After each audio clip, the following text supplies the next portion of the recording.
আসসালামু আলাইকুম। আপনাদের সবাইকে সাদর আমন্ত্রণ জানাচ্ছি। আমি আহমেদ বাবু। কেমন আছেন আপনারা? আশা করি সবাই ভালো আছেন। আমি আল্লাহর রহমতে ভালো আছি, আলহামদুলিল্লাহ। যে ঘটনাটি আমাদের সাথে শেয়ার করেছেন মহিউদ্দিন খান, চট্টগ্রামের পাঁচলাইশ থেকে। মহিউদ্দিনের মামা, তার নাম আমি এখানে ছদ্মনাম ব্যবহার করব, তার নাম রাখলাম রাকিব। তো রাকিব সাহেব ছিলেন বেশ শখের একজন মৎস্য শিকারী। তিনি একটি চাকরি করতেন এবং তার শখ ছিল মাছ শিকার করা। চাকরির ফাঁকে যখনই সময় পেতেন, এমনকি কাজের ফাঁকেও তিনি যখন সুযোগ পেয়ে যেতেন, তার পরিচিত মানুষের সাথে চলে যেতেন বিভিন্ন জায়গায় মাছ ধরতে। হোক সেটা পুকুর, হোক সেটা নদী বা বড় কোনো খাল বিল, যেখানেই সুযোগ পেতেন তিনি চলে যেতেন। তো যাই হোক, রাকিব সাহেবের এক বন্ধু, তিনি এই চট্টগ্রাম বিভাগেরই কোনো একটি অঞ্চলে চাকরি করতেন। বেশ বড় একটি জায়গায় চাকরি করতেন, একটা কোম্পানির আন্ডারে। তো তাদের সেইখানে একটা বড় লেক ছিল, বড় লেক আছে। তো সেখানে তিনি ইনভাইট করলেন রাকিব সাহেবকে মাছ ধরার জন্য। বলল, তুই যদি বেড়াতে আসিস তাহলে আমরা মাছ ধরতে পারবো, কোনো অসুবিধা নেই, চলে আয়। তো রাকিব সাহেব ও সময় সুযোগ করে চলে আসলেন একদিন বন্ধুর ওখানে। দুপুরবেলা বেশ গল্প গুজব হলো, বন্ধুদের মধ্যে খাওয়া দাওয়া হলো এবং তার বন্ধু তাকে ঘুরায় ঘুরায় দেখাইলো বিভিন্ন জায়গা। খুব সুন্দর জায়গা, পাহাড় আছে, ঝর্ণা আছে, বেশ সুন্দর একটা জায়গা। তো বিশাল এক লেক, সেই লেক দেখালো। বললো যে, বন্ধু, এখানে মাছ পাওয়া যায়, বেশ ভালো ভালো মাছ পাওয়া যায়, তো আমরা রাতের বেলা আসবো এখানে মাছ ধরতে, অসুবিধা নেই।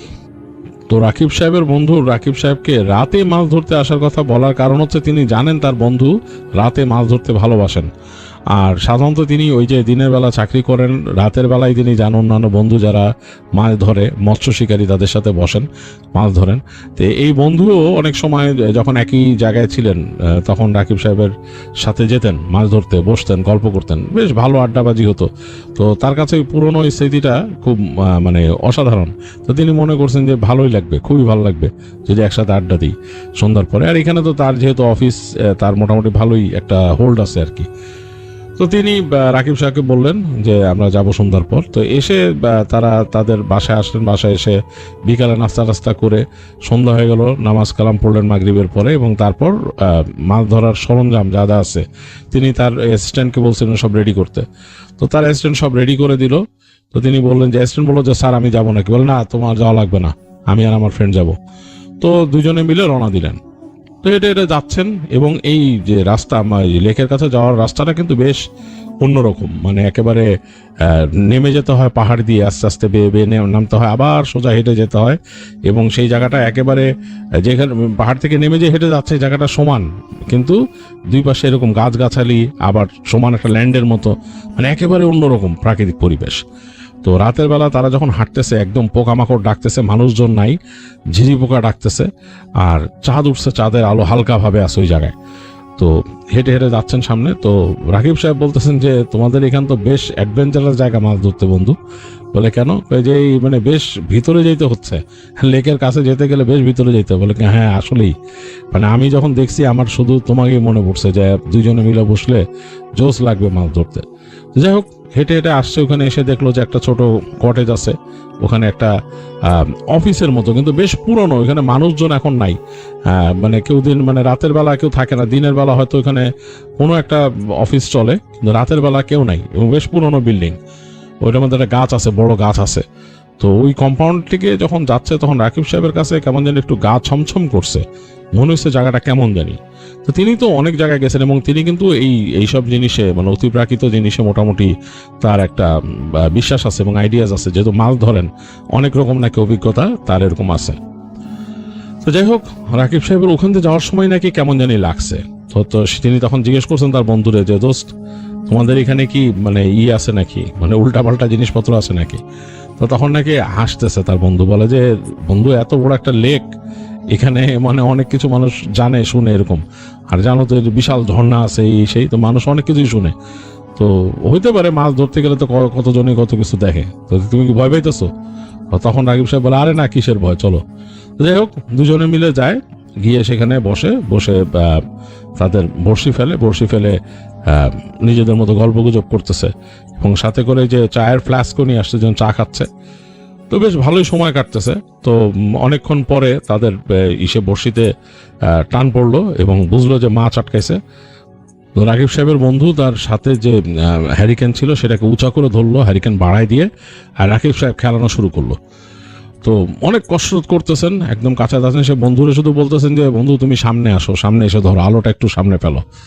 সামনে ফেলছে, বলে যে টর্চ লাইট মারবো, বলে না টর্চ লাইট মারা লাগবে না, তুমি আলোটা সামনে ফেলো। আলোটা সামনে ধরে রাখছে এবং রাকিব সাহেব মোটামুটি খেলাইতেছে ভালো মতন, বেশ এদিক ওদিক সুতা ছাড়ে ঠাড়ে, এবং বুঝলো বেশ বড় মাছ, এটা যদি এরকম হয়ে যায় তো মানে সমস্যা আছে, মানে ছিঁড়ে চলে যাবে এরকম আর কি। তো অনেকক্ষণ খেলাইতে খেলাইতে খেলাইতে খেলাইতে যখন কাছে চলে আসে মাছ, বুঝতে পারছে পানির মধ্যে বিশাল ঘাই দিছে একটা। তো তার বন্ধুকে, বন্ধু করছো কি, বিশাল তো? যে হ্যাঁ বিশাল ধরছি। কয় তারা আমি এক কাজ করি, হ্যারিকেনটা রেখে তিনি ওই যে হাতের নেট নিয়ে তাড়াতাড়ি কাছে চলে গেলেন, গিয়ে নেট নামায় মাছটাকে টেনে, মানে অনেকখানি তো দেখে তার নেটের ওইটা মানে আর তোলার পারতেছে না, বেশ বড়। তো তিনি 2 হাত দিয়ে মানে নেট আর হাত দিয়ে টেনে টুনে তুললেন, বেশ বড় সাইজের মাছ, মানে মিনিমাম 6 কেজির উপরে একটা মোটা এরকম কাতল মাছ, লাফাইতেছে এরকম, করতে হবে, ধরে রাখা যায় না, ঝাপটানো যায় না। তো রাকিব সাহেবের বন্ধু মানে খুব খুশিতে সেটাকে নিয়ে ঝাপটায় ঝাপটায় এনে একদম এনে মাটিতে ফেলাই দিলে, মাটিতে লাফাইতেছে এরকম থপ করে। বলে যে কি করছো বন্ধু, জোস, মানে কি তুলে ফেললাম আমরা? বলে কি হ্যাঁ। তাড়াতাড়ি তুলে নিয়ে বালতির মধ্যে ঢুকাইলো, তাদের বড় বালতি নিয়ে আসছিল, বালতির মধ্যে ফটফট ফটফট করে শব্দ হইতেছে, মানে কঠিন অবস্থা। তো ক্লান্তি লেগে গেছে, তার বন্ধু বললো যে দাঁড়াও আমি আসতেছি। কোথায়? একটু জল বিয়োগ করে আসি। তো তার বন্ধু হেঁটে গেল। রাকিব সাহেব আবার তার তাড়াতাড়ি বড়শি খুলছে, তো সে বড়শির মধ্যে আবার নতুন করে উনি আদার দিতেছে, আর একটু পরপর ওই হ্যারিকেন নিয়ে তিনি আবার দেখতেছে মাছটা। মানে তার কাছে অসাধারণ লাগলো যে এই মানে বড়শি ফেললাম, বেশিক্ষণ যায় না, এর মধ্যে এরকম মাছ পেলাম, কঠিন অবস্থা, মানে খুব খুশি রাকিব সাহেব, খুবই খুশি। যাক, বড়শিতে তিনি আদার দিয়েছেন। তো বড়শিতে আদার দিতে যে হঠাৎ করে তার হাতটা একটু মানে ফুটা হয়ে গেছে, বড়শির ইটে লেগে খোঁচা লেগে রক্ত বেরিয়ে গেল। তো তিনি একটু মানে হয়ে গেছেন, মানে অস্বস্তি ফিল করলেন এর নিয়ে, যে এই জায়গার মধ্যে তো এরকম খোঁচা অনেক খাইছেন। তারপরে তিনি হাতটাকে একটু করে তারপর তিনি ওই করে আবার সে বড়শি ফেললেন এখানে, সব করে বড়শি যে পড়ছে পানির মধ্যে, আর তিনি ওইটাকে নিয়ে বসছেন, বসে হাতটাকে এরকম চাপতেছেন, করতেছেন। তো দেখলেন যে হাত দিয়ে চাপতে ভালোই রক্ত বেরিয়েছে, রক্ত আর থামতেছে না। তিনি কি করবেন, দেখে এদিকে তার বন্ধুও আসতেছে না। তো করে তার জিনিসপত্রের মধ্যে কিছু পেলেন না। তো দেখলেন যে ওখানে যে কাপড় আছে, কাপড় একটা নিয়ে ওইটা কাপড়ের কোনাটা ছিঁড়ে তিনি হাতের মধ্যে পেঁচায় হাতটাকে বাঁধলেন, বেঁধে চুপচাপ বসে আছেন, এরকম অবস্থা। তো অনেকক্ষণ হয়ে গেছে। তো তিনি চিন্তা করলেন কি রে, ফ্রেন্ড আসতেছে না কেন, এদিকে আর কোনো বড়শিতে টানও পড়তেছে না, বেশ খানিকক্ষণ পর পর মাছের বাড়ি পড়তেছে এখানে, মানে আস্তে আস্তে দুর্বল হয়ে যেতেছে মাছ। তো তিনি বলে বন্ধু আসতেছে না কেন, অনেকক্ষণ সময় হয়ে গেছে, তার বন্ধুর কোনো খবর নাই। হঠাৎ করে তিনি দূর থেকে শব্দ পাইতেছেন, মনে হচ্ছে যে কোনো মেয়ে মানুষ কারোর সাথে ঝগড়া করতেছে, মানে কিছু মানে বাক বিতণ্ডা টাইপের হইতেছে, এবং মনে হচ্ছে যে মনে হয় কোনো পুরুষালী কণ্ঠ আছে, এরকম ঝগড়া হইতেছে। তো তিনি ভাবলেন যে তার বন্ধুর সাথে কারো ঝগড়া হইতেছে নাকি, কিন্তু মেয়ে মানুষ এখানে কোত্থেকে আসবে। তো তিনি অনেকক্ষণ এরকম তাকাইলেন অন্যমনস্কভাবে, তার বড়শিটা কিন্তু এরকম পানিতে ফেলা, তার ফিশিং রড এখানে রাখা। তো তিনি চিন্তা করলেন যে মানে কি হইতেছে, এবং মনে হচ্ছে যে মানে ঝগড়াটা বাড়তেছে। তো একবার মাথা 2বার পিছন দিকে তাকায় তিনি বন্ধুরে দেখলেন না। তো তিনি চিন্তা করলেন যে আমি কি যাবো নাকি ওদিকে, কি ব্যাপার, দেখি ঘটনা কি হলো। তো তিনি মাছের বড়শিটাকে টেনে এনে, মানে তার ফিশিং রডটাকে টেনে এনে তিনি বালতির সাথে এই সাইড দিয়ে কাট করে রাখলেন, যদি হঠাৎ করে যদি মাছটা টানও দেয় যাতে এটা ছেঁচড়ায় চলে না যায় ওদিকে, বড় মাছটা, যেহেতু এত বড় মাছ পাইছেন এরকম। তো তিনি এই পাশে টেনে রাখলেন, এবং তার আগে তিনি সুতাটাকে একটা প্যাচ দিয়ে দিলেন বালতির সাথে। তো দিয়ে তারপর তিনি হ্যারিকেনটা নিয়ে হাঁটা ধরলেন। তো হ্যারিকেনটা নিয়ে হাঁটছেন, হাঁটতে হাঁটতে তিনি সামনে যাচ্ছেন, আর মনে হইতেছে ওই নারী কণ্ঠের শব্দ বাড়তেছে আর কি, মানে এই যে মানে চেঁচামেচি কথাবার্তা। তিনি 2-একটা কথা শুনলেন যে ফাইজলামি পাইছেন নাকি, কি শুরু করছেন, আরি এরকম শুনতেছেন। তো তার কাছে জিনিসটা মনে রাকিব সাহেবের জারি, ঘটনা তো অন্যরকম, এখানে কি উল্টাপাল্টা কেউ মানে কিছু করতেছে না, কারোর সাথে কোনো বেয়াদবি করতেছে নাকি, এই চিন্তা করতে করতে তিনি আরো দ্রুত হাঁটা শুরু করলেন হ্যারিকেন নিয়ে। হাঁটতে হাঁটতে তিনি উঠে মানে যাচ্ছেন সামনে, আর মনে হচ্ছে যে শব্দটা বাড়তেছে। একটু পরে দেখলেন যে পাশে যেরকম বড় বড় ঝোপঝাড় আছে, এরকম বড় বড় গাছের মতো, এরকম পাতার মতো এখানে ঝোপ আছে, বিশাল বিশাল ঝোপ। ঝোপের ওখানে মধ্যে ঝোপ ভেঙে কেউ যাচ্ছে ওদিক দিয়ে মনে হচ্ছে। এর মধ্যে তিনি শব্দ পেলেন ওই মানে মহিলার বা মেয়ে মানুষের শব্দ, যে কি করতেছেন, কি করতেছেন এরকম। তো তিনি ভাবলেন নারী এখানে তো কোনো সমস্যা হইতেছে। রাকিব সাহেবের মানে মানে মাথায় উল্টাপাল্টা চিন্তা আসলো যে কি উল্টা হইতেছে। তিনি ওই ঝোপঝাড়ের মধ্যে দিয়ে যেখান থেকে এই শব্দ পেয়েছেন ওর মধ্যে দিয়ে হাঁটা শুরু করলেন। হাঁটতে হাঁটতে যে দেখলেন যে যেখান থেকে বেরোইছেন উনি, সেখানে হচ্ছে যে সেই শব্দগুলো আসতেছে কিন্তু ওই যে বিল্ডিংটা, অফিস বিল্ডিংটা যেটা, ওই যেটা দেখছেন যে একটা অফিস, তার কাছে একটু অন্যরকম ফিল হয়েছিল, সে অফিসের ওখান থেকে, কম্পাউন্ডের ওখান থেকে। তো তিনি মানে দ্রুত হাঁটা দিলেন এখানে, এবং মনে হচ্ছে যে কোনো মহিলার সাথে কেউ মানে ধস্তাধস্তি বা টানাটানি করতেছে, এরকম শব্দ হচ্ছে, মহিলা মানে বকা দিতেছে, এরকম একটা অবস্থা। তিনি হাঁটতে হাঁটতে তিনি সেই মাঝখানে উঠে আসলেন, সেই অফিস কম্পাউন্ডের এখানে। ওখানে বড় একটা গাছ আছে দেখলেন, বেশ ঝাঁকড়া একটা আম গাছ, ডালপালা মেলানো, বেশ পুরনো, মোটা, মানে কাণ্ডটা এরকম মোটা। তো ওখানে উঠে আসছেন তিনি। ওখানে উঠে এসে তিনি শব্দ পাচ্ছেন যে এই যে এরকম বাঁকানো, যে এরকম অফিস কম্পাউন্ডের মতো বিল্ডিং ঠিক না, এটা আসলে পাকা ঘরের মতো করা, টিন শেড করা, এবং দুই পাশ থেকে এরকম মাঝখান দিয়ে এরকম একটা জায়গা, তিনি ওখানে শব্দ পাইতেছেন। তো তিনি তাড়াতাড়ি তার হারিকেন নিয়ে দৌড় দিয়ে যায়, ওই যে ছোট 2-4টা সিঁড়ির ধাপ আছে, ওইটা দিয়ে তিনি পার হইতে গেলেন। তো সেই ধাপে যে তার পা বেঁধে গেল সিঁড়িতে, পরে তার হারিকেনটা ঠাস করে পড়লো, চিমনিটা মানে ফেটে চিমনি ভেঙে গেল, পুরো আগুন নিভে গেল আর কি তার। তো তিনি মানে পড়ে গেছেন, কিন্তু হাত পা এরকম পড়ছেন, এবং তার হাতটা বাড়ি খেয়েছে, এসে সাথে ওই যে ফুটা হয়েছিল ওখান থেকে মনে হচ্ছে রক্ত গড়ায় পড়তেছে আরো। তো তিনি তাড়াতাড়ি মানে হাতটাকে চেপে ধরলেন, চেপে ধরে তিনি শোনার চেষ্টা করতেছেন শব্দ। তো মনে হইতেছে যে ওরকম মানে একটু ঝগড়াঝাটি এরকম হচ্ছে এখনো। তো তিনি তাড়াতাড়ি দৌড়ায় গেলেন কর্নারে যে তিনি পৌঁছেছেন, যেখান থেকে শব্দটা আসতেছিল, মোটামুটি এই মানে ডানে যে একটা প্যাসেজের মতো ঢুকছে, ওখানে ঢুকে যে শব্দ পাচ্ছেন, তিনি ওখানে গেছেন যে কিন্তু একটা ঘর, ওই ঘরের মধ্যে ওখানে শব্দ হইতেছে, মানে মহিলা তাকে বকা দিতেছে, গালি দিতেছে, একটা শব্দ হইতেছে, আর পুরুষের শব্দ না এরকম। তো তিনি আর কোনো কথা না বলে চিন্তা করে, দরজাটা ভেজানো ছিল, দরজাটাকে কাঁধ দিয়ে জোরে বাড়ি মেরে খুলে ফেলেন। তো দেখলেন দরজা খোলাই ছিল, তার জোরে কাঁধ দিয়ে ধাক্কা দেওয়ার দরকার ছিল না। রাকিব সাহেব যখন ধাক্কা দিয়েছে, দরজা খুলে গেছে, ক্যাঁচ করে খুলে গেছে, মানে ধাক্কার চোটে মনে আরো দরজা হবে নি, যেহেতু খোলা দরজা। ঘরের মধ্যে কোনো সাড়া শব্দ নাই, পুরা নীরব, মানে থমথম করতেছে ঘরটা, মানে একদম মানে নীরব একটা ঘর, এবং বাতি নাই, তো অন্ধকারটা আরো বেশি আসতেছে। ঘরের জানলা আছে দুই পাশে, জানলার মধ্যে কোনো পর্দা টর্দা নাই, জানলা মানে করা, মানে ওই জানলার মধ্যে জাস্ট ওই গ্রিল লাগানো, গ্লাস ছিল, গ্লাসও ভেঙে গেছে, সেখানে আলো ঢুকতেছে, রাতের আলো। মোটামুটি সে দেখতেছে যে ঘরটা অন্ধকার, পুরনো কিছু ওই বেঞ্চ টাইপের টেবিল টুবিল এখানে ছিল, সেগুলো পড়ে আছে তিনি দেখতেছেন, ওই আলো আধারিতে যা বুঝতেছেন তিনি। কিন্তু কোনো মানুষ নাই, কিচ্ছু নাই, কোনো শব্দ নাই। তিনি স্পষ্ট একটু আগে এখান থেকে এরকম মানে চিৎকার, গালাগালি, মানে বকাবকি এগুলো শুনছেন তিনি মহিলা মানুষের। তো রাকিব সাহেব একটু থতমত খেয়ে গেলেন। তিনি এখানে আসার সময় কিন্তু ভয়টা পাইতেছিলেন যে এরকম মানে এই জায়গাটা কেমন জানি তার কাছে মনে হয়েছিল যে অন্যরকম কিছু। তো তিনি আস্তে করে ঘুরে পিছন দিকে বের হয়ে গেলেন ঘর থেকে। দেখতেছেন যে তার হাত বেয়ে বেয়ে রক্ত নামতেছে এখনো ফুটার থেকে, রক্তটা কেন যেন বন্ধ হচ্ছে না। তো তিনি এটাকে চেপে ধরে, তার বৃদ্ধাঙ্গুলটাকে চেপে ধরে, এটি ফুটা হয়েছিল, তিনি হেঁটে সামনে আসতেছেন। তো যখন তিনি কাছে আসছেন, তখন তিনি একটা হাসির শব্দ শুনছেন পিছন থেকে, এবং এইবারের যে হাসিটা শুনছেন সেটা মনে হয়েছে অনেকটা মানে কোনো নারী যদি পুরুষালী কণ্ঠে হাসে সেরকম হাসি। হাসিটা খুব ভয়ঙ্কর, কেমন যেন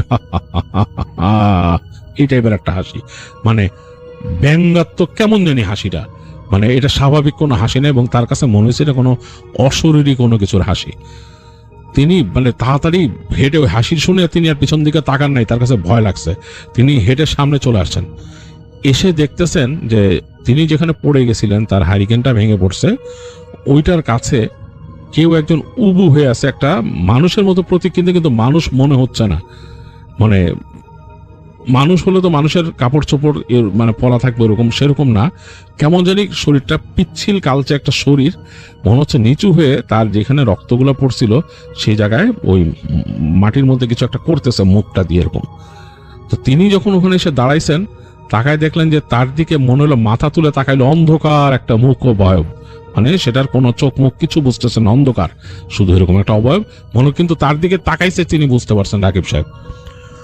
তো রাকিব সাহেব কি করবেন বুঝতে পারতেছেন না, তিনি একটা লাফ দিলেন ওখান থেকে, কারণ তিনি দাঁড়ায় ছিলেন একটা করিডোরের মতো জায়গায়, লাফ দিয়ে ওখানে কিছু গাছের মতো ছিল আর কি, ঝোপঝাড়ের মতো, সেটার উপর দিয়ে লাফ দিয়ে তিনি একেবারে ঘাসের উপর এসে পড়লেন। পরে তিনি ঝেড়ে দৌড় দিলেন কোন দিকে? তিনি দৌড় দিয়েছেন লেকের দিকে, কারণ তার বন্ধু যদি কোথাও যেয়ে থাকে ওইখানেই আসছে তার বন্ধু। তিনি বুঝলেন যে অতি প্রাকৃত কোনো কিছু তিনি দেখতেছেন। তিনি দৌড়াইতে তিনি লেকের কাছে চলে আসেন, কারণ তিনি উল্টা দিকে দৌড়াতে লাভ নেই, এবং এর মাঝখানে কিন্তু বিশাল একটা মাঠ আছে, সেটা দিয়ে তার বন্ধু আর তিনি আসছেন। তিনি ছিলেন তার বন্ধু কই? তো তিনি দৌড়ায় ওই লেকের দিকে আসছেন, দূর থেকে দেখতেছেন যে বাতাসে কিছু একটা ভাসতেছে এরকম, তো সামনে যে তিনি অবাক হয়ে গেলেন, দেখলেন যে তারা যে মাছটা রাখছিল বালতিতে, সেটা বাতাসে এরকম ভেসে তার সামনে দিয়ে যাচ্ছে এরকম। বাঁদিকে সেখানে একটা জঙ্গলের মতো আছে, গাছপালা বেশ জন্মাইছে ওদিকে, মানে তারা যেখানে নাকি বড়শি ফেলছিল তার থেকে বাঁদিকে বেশ কিছু গাছপালা আছে, একদম জঙ্গলার মতো হয়ে গেছে জায়গাটা, ঠিক ওদিকে যাচ্ছিল ওইটা। তো তার সামনে হঠাৎ করে মাছটা থেমে দাঁড়াইলো, মানে মনে হলো যে মাছটা ভেসে আছে মাটি, মানে মাটি থেকে প্রায় 5-7 ফিট উপরে এবং ঝুলে আছে ওখানে। হঠাৎ করে তিনি দেখলেন মাছটার বেশ সামনের অংশটা নাই হয়ে গেল। মনে হলো যে কিছু কামড়ায় খেলে যেরকম হয়, কোনো কিছু কামড়ায় যেটা খেয়ে ফেলে যেরকম হয়, সেরকম মনে হলো খ্যাচ করে দিক থেকে মাছটার কিছু অংশ কিছু একটা কেটে নিয়ে গেল এবং ওখান থেকে ময়লা রক্ত যেগুলো ওই জায়গায় মাছের যে জিনিসপত্র ওখানে ঝরে পড়লো মাটিতে। তো রাকিব সাহেবের প্রচন্ড ভয় লাগছে, তিনি মানে প্রচন্ড ভয় পেয়েছেন। তিনি একের সাথে তার হাত চেপে ধরে রাখছেন, আর ওইদিকে একবার তাকাইলেন, আবার তিনি সে হাসির শব্দটা শুনলেন। এবং তিনি যখন ফিরে তাকাইলেন পিছন দিকে, তিনি দেখলেন ওই যে জিনিসটাকে তিনি দেখছেন কোথাও, ওইটা একটা মানে এরকম কালচে টাইপের এরকম দাঁড়ায় আছে ওইখানে, গাটা পিচ্ছিল, এবং তার দিকে অসংখ্য ইট নুড়ি পাথর এসে পড়তেছে গায়ের মধ্যে। তো তিনি এখন আসলে দিক বিদিক শূন্য হয়ে গেছেন, কি করবেন তিনি বুঝতে পারতেছেন না। পিছন দিকে যে যাবেন সেখানে ওই জিনিসটা দাঁড়ায় আছে, সামনের দিকে হচ্ছে লেক, আর এই বাঁ দিকে মাছটা ঝুলে আছে। তো তিনি কিছু না বুঝে তিনি আবার ওইদিকে দৌড় দিলেন, চিন্তা করলেন যে ওই কোনাকুনি দৌড়ায় যদি কোথাও যাওয়া যায়। কোনাকুনি দৌড়ায় যা বললেন ঝোপের মধ্যে, ওই যে সেই যে ঝোপটো বাসের মুদা উঁচা পাতা, ওখান থেকে কিছু যে তিনি পায়ে পা বেঁধে আবার পড়ে গেলেন। এবার যে পড়ছেন একটা মনে হচ্ছে কিছুর উপরে, প্রচন্ড ভয় পেয়েছেন রাকিব সাহেব, চিৎকার নিজের অজান্তে তার চিৎকার বেড়ে গেছে মুখ থেকে। তো তিনি যখন চিৎকার করছেন দেখলেন যে যেটার উপর তিনি পড়ছেন সেটাও হাঁ করে উঠলো শ্বাস, তিনি আরো ভয় পেয়েছেন। তারপর তিনি খেয়াল করলেন যে যার উপরে পড়ছে সেটা আসলে মানুষ, আর এটা তার বন্ধু। তাকায় এরকম ভয়ের চোটে তার বন্ধু দিশাহারা হয়ে আছে। তো রাকিব সাহেব তারা বলছে, বন্ধু তোমার কি অবস্থা, তুমি এখানে কেন, বলে তাড়াতাড়ি টেনে তুললেন। তার বন্ধু দিশাহারা মতো এদিক ওদিক তাকাইতেছে। তো তাকানোর পর তিনি বলে চলো, বলে বন্ধুকে টান দিয়ে তিনি দৌড় দিলেন এই ঝোপের মধ্যে দিয়েই, এবং ওই যেদিক থেকে আসছেন সেই যে ওই অফিসের মতো কম্পাউন্ডটা, ওইটার মধ্যে দিয়ে দৌড়াইতে ওইটার ইস দিয়ে বের হয়ে তিনি সেই যে খোলা জায়গায় আসছেন এবং অনেক দৌড়াইতেছে। এবং তারা যখন দৌড়ায় যাচ্ছিল, অসংখ্য ছোট ছোট নুড়ি পাথর ইট এগুলা, মানে এই যে ছোট ছোট জিনিস মাটির ডালা, এগুলা তাদের গায়ে উড়ে উড়ে এসে লাগতেছিল, ঠাস ঠাস করে, মনে হচ্ছে কি ইচ্ছা করে তাদের গায়ে মারতেছেন প্রচন্ড জোরে। তো দৌড় দিয়ে যখন মানে একদম ওই জায়গাটা পার হয়ে আসছে, পার হয়ে এসে যে জায়গাটা তাদের মানে যেখান থেকে তাদের ওই যে বন্ধুর বাড়িটা শুরু হবে, ওটা কাছাকাছি তার বন্ধু মনে হলো একটু ধাতস্থ হইলো, কিন্তু সে দুই হাঁটুতে হাত দিয়ে দাঁড়ায় বলে আর পারি না, দাঁড়াও বন্ধু, দাঁড়াও বলতেছে। তো তিনি জিজ্ঞেস করলেন যে কি হয়েছে, কি ব্যাপার, কি ঘটনা কি? তো তার বন্ধু বলল যে আমি যে তোমার কাছ থেকে বিদায় নিয়ে ওখানে জল বিয়োগ করতে গেলাম, আমি এখানে আসার পরে মনে হলো যে আমাকে কেউ বাতাসে তুলে ফেলে ছুঁড়ে মারলো, মাটিতে পড়ে আমার আসলে আর কোনো কিছু খেয়াল নাই। এরপর আমি কিন্তু হুশ হারায় ফেলছি। এরপর আমার হুশ ফিরলে যে মনে হলো যে আমার গায়ের উপর প্রচন্ড ওজন পড়লো। এরপর তো দেখলাম তুমি এই অবস্থা। তো তখন রাকিব সাহেব বললো যে এখানে খারাপ জিনিস আছে, তাড়াতাড়ি চলো। তো যাই হোক, তারপর বন্ধু আর সে মিলে তাড়াতাড়ি তার বাসায় আসলো। তো এসে দেখলো যে তার তখন রক্ত মানে পড়াটা অনেকটা কমে আসছে, কিন্তু তখনও টপ টপ করে 2-1 ফোঁটা রক্ত এখানে মানে পড়তেছে, এবং এই কাপড়টা পুরা ভিজে গেছে। যাই হোক, বাসায় এসে স্যাভলন দিয়ে এগুলা করলো, এবং রাত্রেবেলা আর কাউকে খবর দিতে পারলো না তার বন্ধু, কারণ তখন অলরেডি অনেক রাত হয়ে গেছে। তো দুই বন্ধু তাড়াতাড়ি ওই তাদের বন্ধুর রুমের মধ্যেই থাকলো, যদিও রাকিব সাহেবের জন্য আলাদা একটা রুম রাখছিল তার ফ্রেন্ড, ওখানে থাকতে দিল না, তার রুমেই বললো এখানে থাকো। এবং রাতের বেলা খুবই ভয় পাইছে, দুইজনই ভয় পাইছে। মানে মনে হচ্ছিল তাদের কাছে যে তাদের ঘরের মধ্যে কোনো একটা প্রেজেন্স আছে, মানে তারা যে বাসাটায় ছিল মনে হচ্ছে যে তাদের বাসার মধ্যে কোন একটা কিছু হাঁটা চলা করতেছে, এরকম মনে হয়েছে। তো অনেক রাত পর্যন্ত রাকিব সাহেব পরে দোয়া দরুদ পড়ে লাস্টে ঘুমাই গেছে এক সময়, ফজরে আজানের সময় তারপর ঘুম ভাঙছে। উঠে তাড়াতাড়ি তার মানে দেখলো যে হাতের অবস্থা খুব খারাপ, মানে ব্যথা করতেছে অনেক। যাই হোক, ওইটাকে মোটামুটি পরিচর্যা করে সে নামাজ কালাম পড়লো। রাকিব সাহেবের বন্ধুও পরে নামাজ কালাম পড়লো, এবং উঠে যখন আলো ফুটলো তখন তিনি তার লোককে ডাকলেন, তাদের যে ওখানে যে কেয়ারটেকার তাকে ডাকলেন, ডেকে জিজ্ঞেস করলেন যে কি ব্যাপার, রাত্রেবেলা এরকম ঘটছে আমাদের সাথে, দেখো ওখানে কি অবস্থা। তো সেই কেয়ারটেকার বললো, স্যার আপনার তো আগেই না করছি, আমি ওখানে যাইতে না, লেকটা তো আসলে ভালো না, এখানে মানুষ অনেক কিছু দেখে, মানুষটা মানে ওখানে করতে দেয় না, মাছটা ধরলেও মাছ আনতে দেয় না, মাছ রাখা দেয়। আপনার তো আগেও মানা করছে, আপনি তো বললেন যে না আমার বন্ধু অনেক মাছ ধরতে পারে, আমরা অনেক মাছ ধরছি, আপনার মানা করছিলাম কিন্তু স্যার আমি। তো চুপ করে আছে রাকিব সাহেবের বন্ধু। তো রাকিব সাহেব বললো যে কি রে, আসলে কি এরকম নাকি বন্ধু? বলে যে আসে, আর মানুষ বলে আর কি, আমি তো এগুলো আসলে ওইভাবে বিশ্বাস করতাম না, আমি কালকে যা দেখলাম এই তো মানে আর কি, আসলে কি আর করার, এগুলো তো আসলে অবিশ্বাস্য কিছু আর মনে হইতেছে না। তো তখন কেয়ারটেকার বলে যে ওইখানে মানুষ প্রায় দেখে যে এই এক মহিলা মানে মানুষে নিয়ে যাইতেছে নৌকার মধ্যে, মানে মানে তার নৌকার মধ্যে মানুষ চিতে পড়ে দিছে, মানে মহিলা নৌকা বেয়ে বেয়ে যায়, সাদা শাড়ি পরা, এরকম বড় বড় চুল, মহিলা সবাই দিকে তাকায় এবং মানুষের যে দেখে লোকটার ক্ষতি হয়।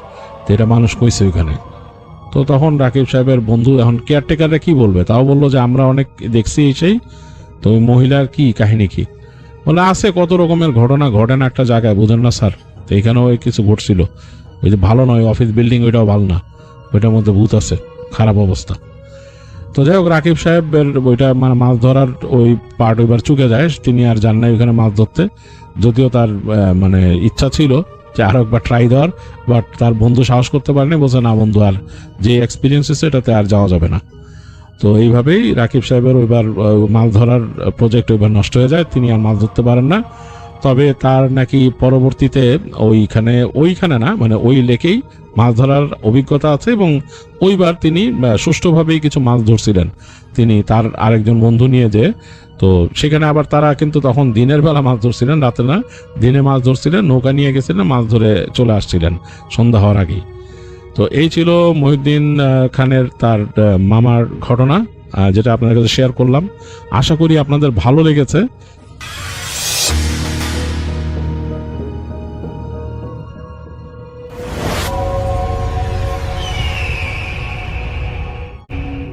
আসসালামু আলাইকুম লিসেনার্স।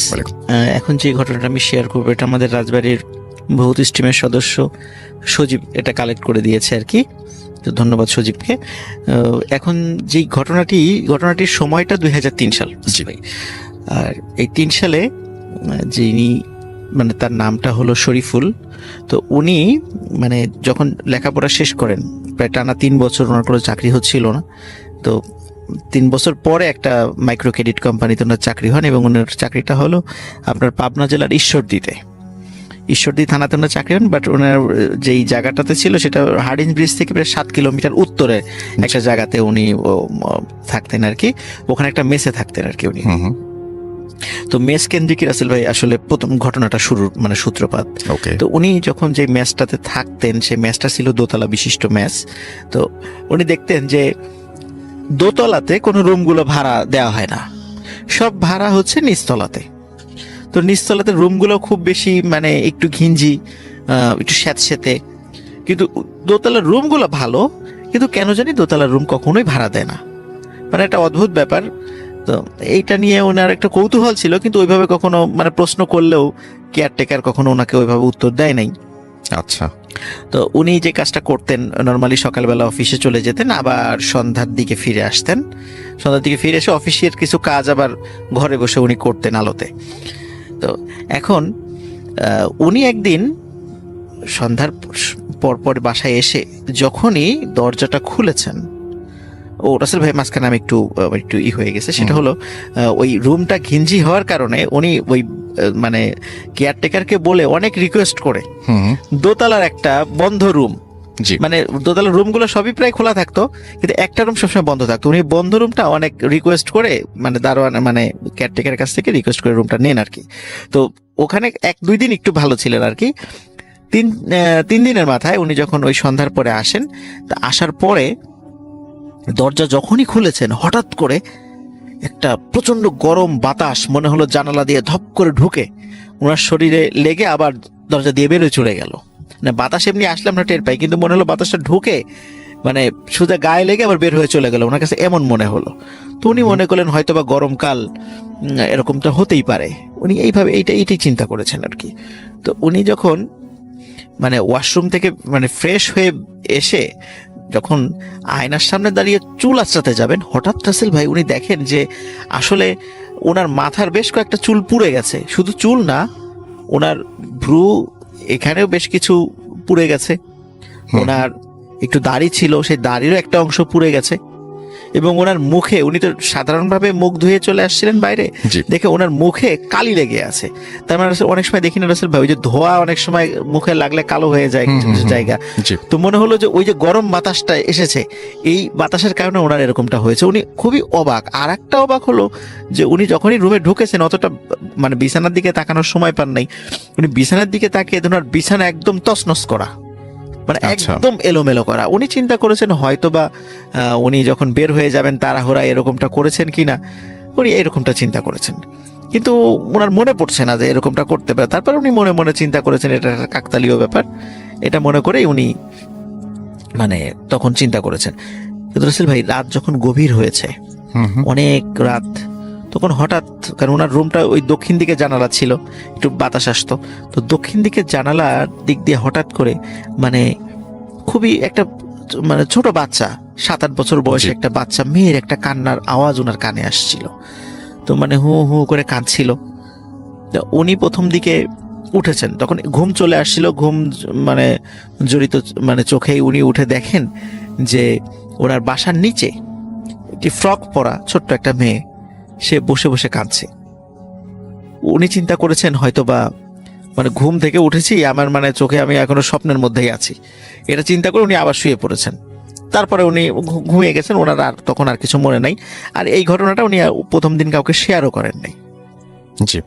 তো পরের দিন রাসেল ভাই একই ঘটনা, তো তখন আর ওই গরম বাতাসটা হচ্ছে না, উনি প্রতিদিন জানালার কাছে কান্নার আওয়াজ শোনেন।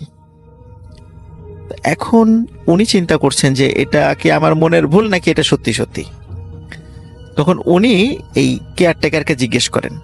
কেয়ারটেকার বলে যে এটা আপনার মনের ভুল, এরকম কিছু এখানে নাই, আচ্ছা। এরকম কিছু এখানে নেই, এটা আপনার সম্পূর্ণই মনের ভুল।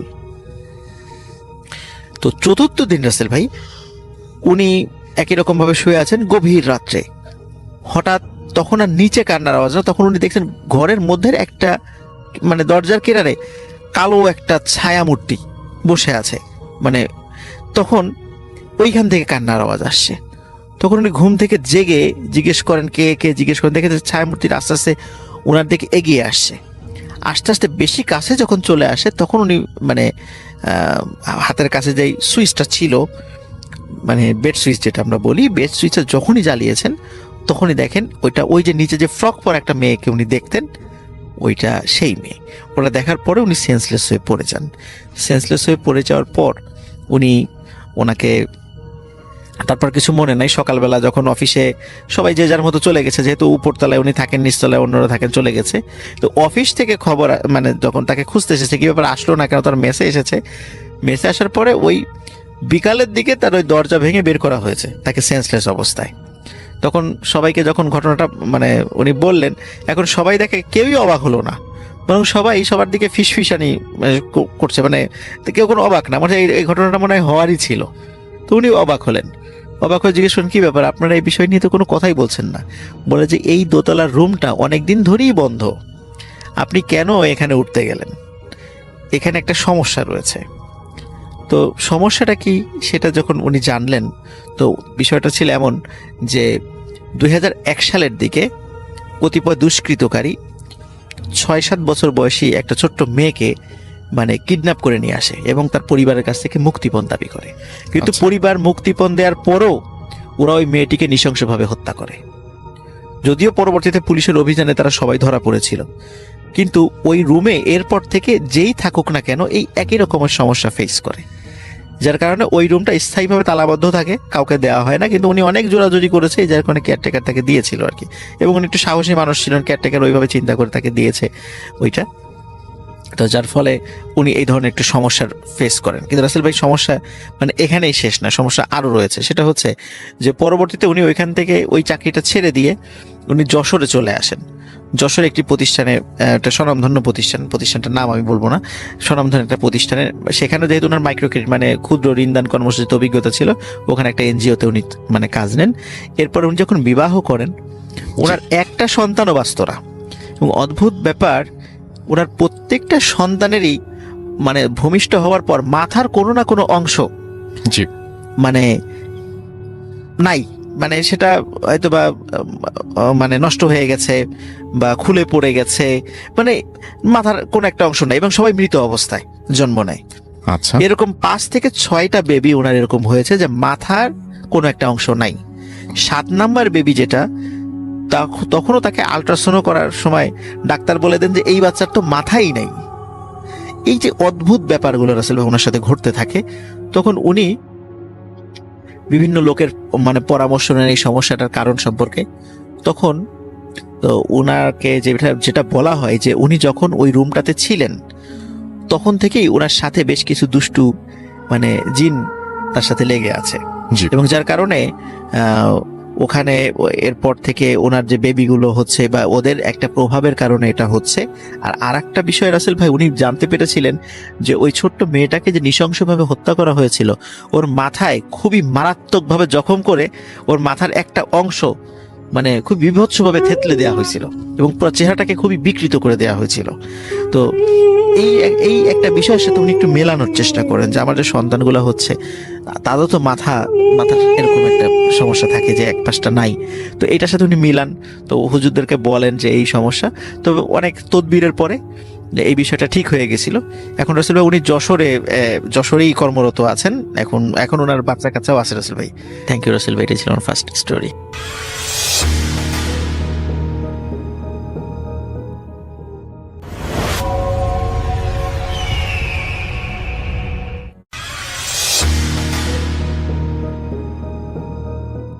আসসালামু আলাইকুম লিসেনার্স এবং রাসেল ভাই, সবাইকে শুভেচ্ছা।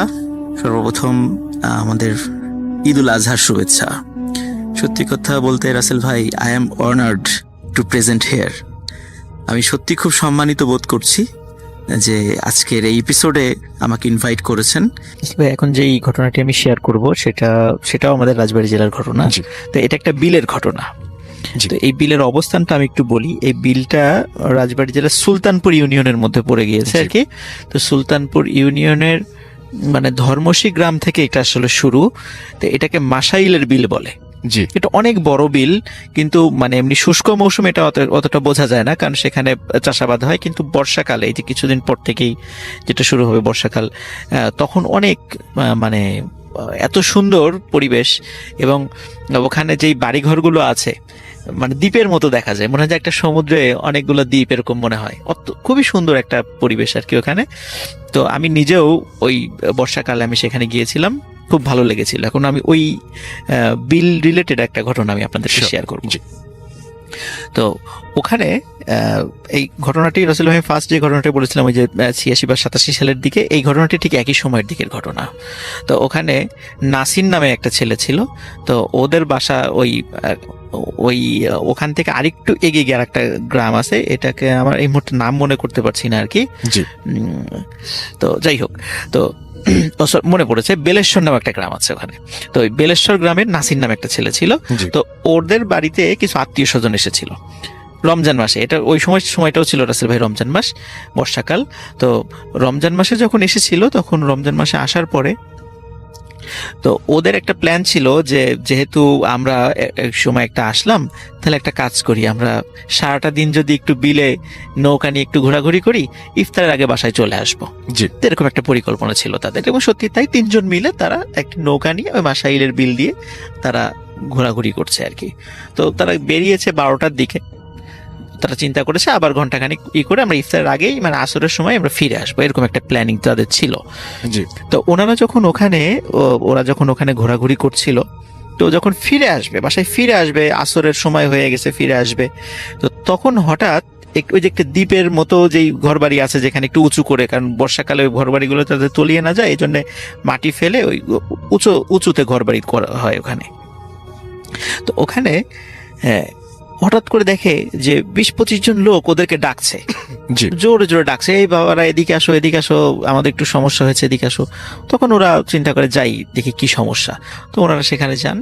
তো যাওয়ার পরে বলছে যে দেখে যে মানে নতুন বিয়ে হয়েছে, সদ্য বিবাহিত একটা দম্পতি আছে। বিবাহের মানে লাল শাড়ি পরা বউ আছে, জামাইও আছে সেখানে। তো বলল যে আমরা তো আসলে ওই পাশে, বললো যে এখান থেকে প্রায় আধা কিলোমিটার বা 1 কিলোমিটার দূরে আর একটা বাড়ি আছে। তো বললো যে আর একটু সামনেই তো, এখন তো এই নতুন বউর শরীরে অনেক গহনা আছে, ডাকাতি হতে পারে, আমাদের নৌকা একটু সমস্যা হয়েছে, মেরামত করতে সময় লাগবে, তো তোমরা একটু যদি হেল্প করতে, অন্তত এই হাজব্যান্ড ওয়াইফ যারা, এদেরকে একটু আগে আগে পৌঁছিয়ে দিয়ে আসো, সন্ধ্যার আগে পৌঁছে দিয়ে আমরা পরে যাব। তখন ওনারা চিন্তা করলেন যে ঠিক আছে, যেহেতু ওনারা এইভাবে বলছেন একটু উপকার করার দরকার, তো ওনারা জাস্ট শুধু, কারণ নৌকাটা ছোট ছিল, 5 জন ওঠার জন্য যদিও যথেষ্ট ছিল না, তারপরেও মানে ওরা ছিল 3 জন এবং ওই হাজব্যান্ড ওয়াইফ 2 জন, ওদেরকে উঠালো, উঠিয়ে তো বললো যে ঠিক আছে তোমরা চলে যাও। এখন রাসেল ভাই ওই ওনারা যে কোথায় যাবেন এটা জানতো না, শুধু জাস্ট ওই যেই হাজব্যান্ড যে ছিল যেখানে ওই মহিলার, তো তাকে জিজ্ঞেস করছিল যে আমরা কোন দিকে যাব। শুধু উনি কোনো কথা বলে না, শুধু হাত দিয়ে সামনে দেখে যে আপনি সামনের দিকে চলেন। তো নৌকা নিয়ে সামনে যাচ্ছে যাচ্ছে যাচ্ছে, অনেকক্ষণ হয়ে যায়, প্রায় 1 কিলোমিটার পার হয়ে গেছে। এদিকে কিন্তু রাসেল ভাই সন্ধ্যা নেমে আসছে, ওরা তো বাসায় গিয়ে ইফতার করবে, সন্ধ্যা নেমে আসছে, কিন্তু পথ আর শেষ হয় না, এবং ওই যে দ্বীপের মতো কোনো ঘর বাড়ির ওরা দেখা পায় না, মনে হচ্ছে যে একটা মানে সমুদ্র বা এমন একটা নদীর মধ্যে তারা পড়েছে যে তার কোনো কুল কিনারা দেখা যাচ্ছে না। তখন ওদের মানে ওরা বলে যে ভাই আমরা আসলে কোন দিকে যাচ্ছি, আমরা তো পথ ভুল করছি না? তখন আবার ওই জামাইটা মানে যেই বর সেজনে ছিলেন, সে আবার হাত দিয়ে দেখাচ্ছে সামনে, ওরা সামনের দিকে যাচ্ছে, কিন্তু সামনে যত যায় মনে হচ্ছে যে ওরা কোনো উত্তাল স্রোতের মধ্যে আস্তে আস্তে চলে যাচ্ছে, এবং যতটাই সন্ধ্যা হচ্ছিল মনে হচ্ছে যে নৌকা চালাতে অনেক কষ্ট হচ্ছে এবং নৌকাটা আরো ভারী হয়ে আসছে। এখন ওরা চিন্তা করছে আমরা সারাদিন রোজা আছি, হয়তোবা এই কারণে শরীরের বল কমে গেছে, এই কারণে হতে পারে যে আমাদের ভারী মনে হচ্ছে। কিন্তু আমরা তো আগেও আসছি, মানে যে নাসির যে ছেলেটা বলছে, আমি তো এর আগেও বর্ষাকালে আসি, এরকম স্রোত তো কখনো আমি বা এরকম দেখিনি, ঢেউ তো এরকম কখনো আমি দেখিনি, এখানে তো এরকম ঢেউ হয় না কখনো। তো একটু সন্দেহ লাগে রাসেল ভাই। আচ্ছা, কিন্তু যখন মাগরিবের আজান হয়ে যায়, আজান হওয়ার পরই রাসেল ভাই নৌকাটা এমন ভারী হওয়া শুরু হয় যে ওরা 3 জন মিলেও মানে বৈঠা দিয়ে নৌকাটা আগাতে পারছিল না। তখন ওদের বিশেষ করে নাসিরের মনে একটু সন্দেহ লাগে যে কি ব্যাপার, এমন হচ্ছে কেন। জি, তখন মানে ওরা ওই যখন সন্ধ্যা নেমে আসে, সন্ধ্যার পরে ওই নৌকায় যে 2 জন ছিল, এতক্ষণ শুধু মানে ওয়াইফের চেহারা দেখা যায় না, বড় ঘোমটা দিয়েছিল, শুধু যেই বর বেশে যে ছিল তার চেহারা দেখা যাচ্ছিল আগে দিনের বেলা।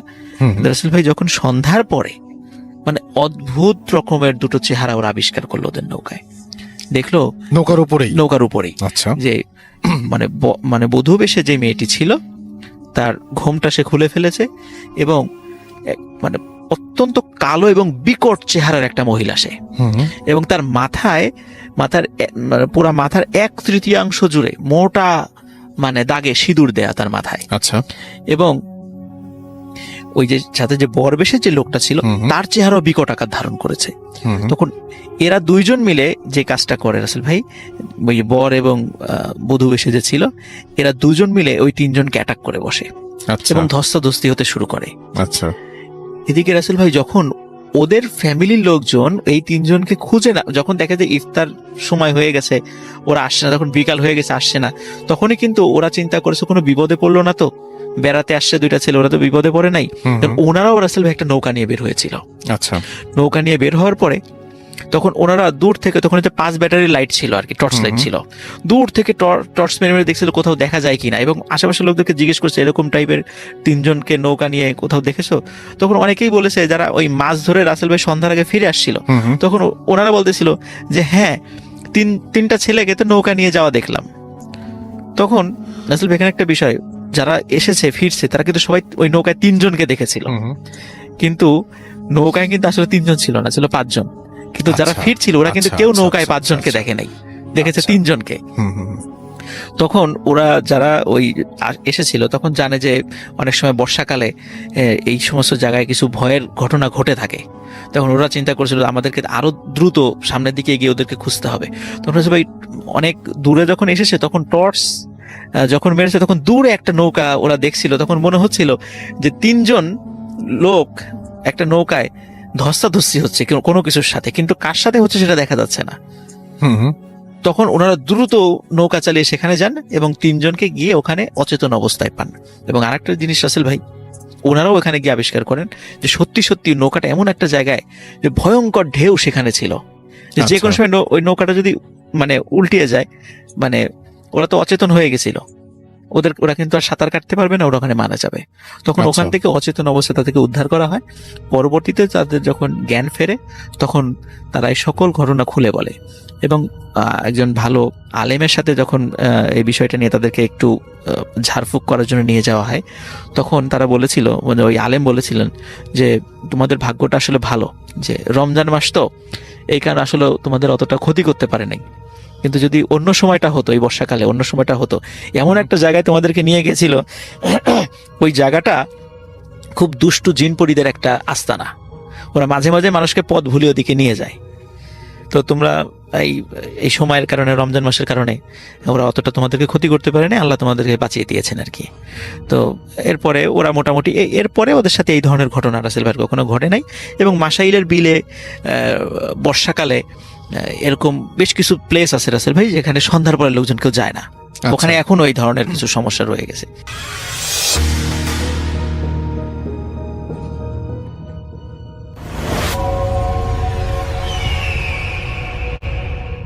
যিনি আমাদের ঘটনা পাঠিয়েছেন তার ঘটনা ঠিক সেভাবেই আপনাদের পড়ে শোনাচ্ছি। আসসালামু আলাইকুম আলিফ ভাই, আশা করি আল্লাহর মেহেরবানিতে ভালো আছেন। প্রথমেই আপনার কাছে আমার চাওয়া, আমার পরিচয়টা যেন গোপন থাকে। মাত্র কিছুক্ষণ আগে ঘটে যাওয়া ঘটনাটা আমি মাথা থেকে সরাতে পারছিলাম না দেখেই ব্যাপারটা লিখতে বসে গেলাম। বিকেল 4:30। বলে রাখা ভালো, একজন সামান্য দোকানি। আমি মাস্টার্স পাশ করেও চাকরি না হওয়ার কারণে একলা একটা দোকানে কাজ করি, এলাকার একটা দোকানে।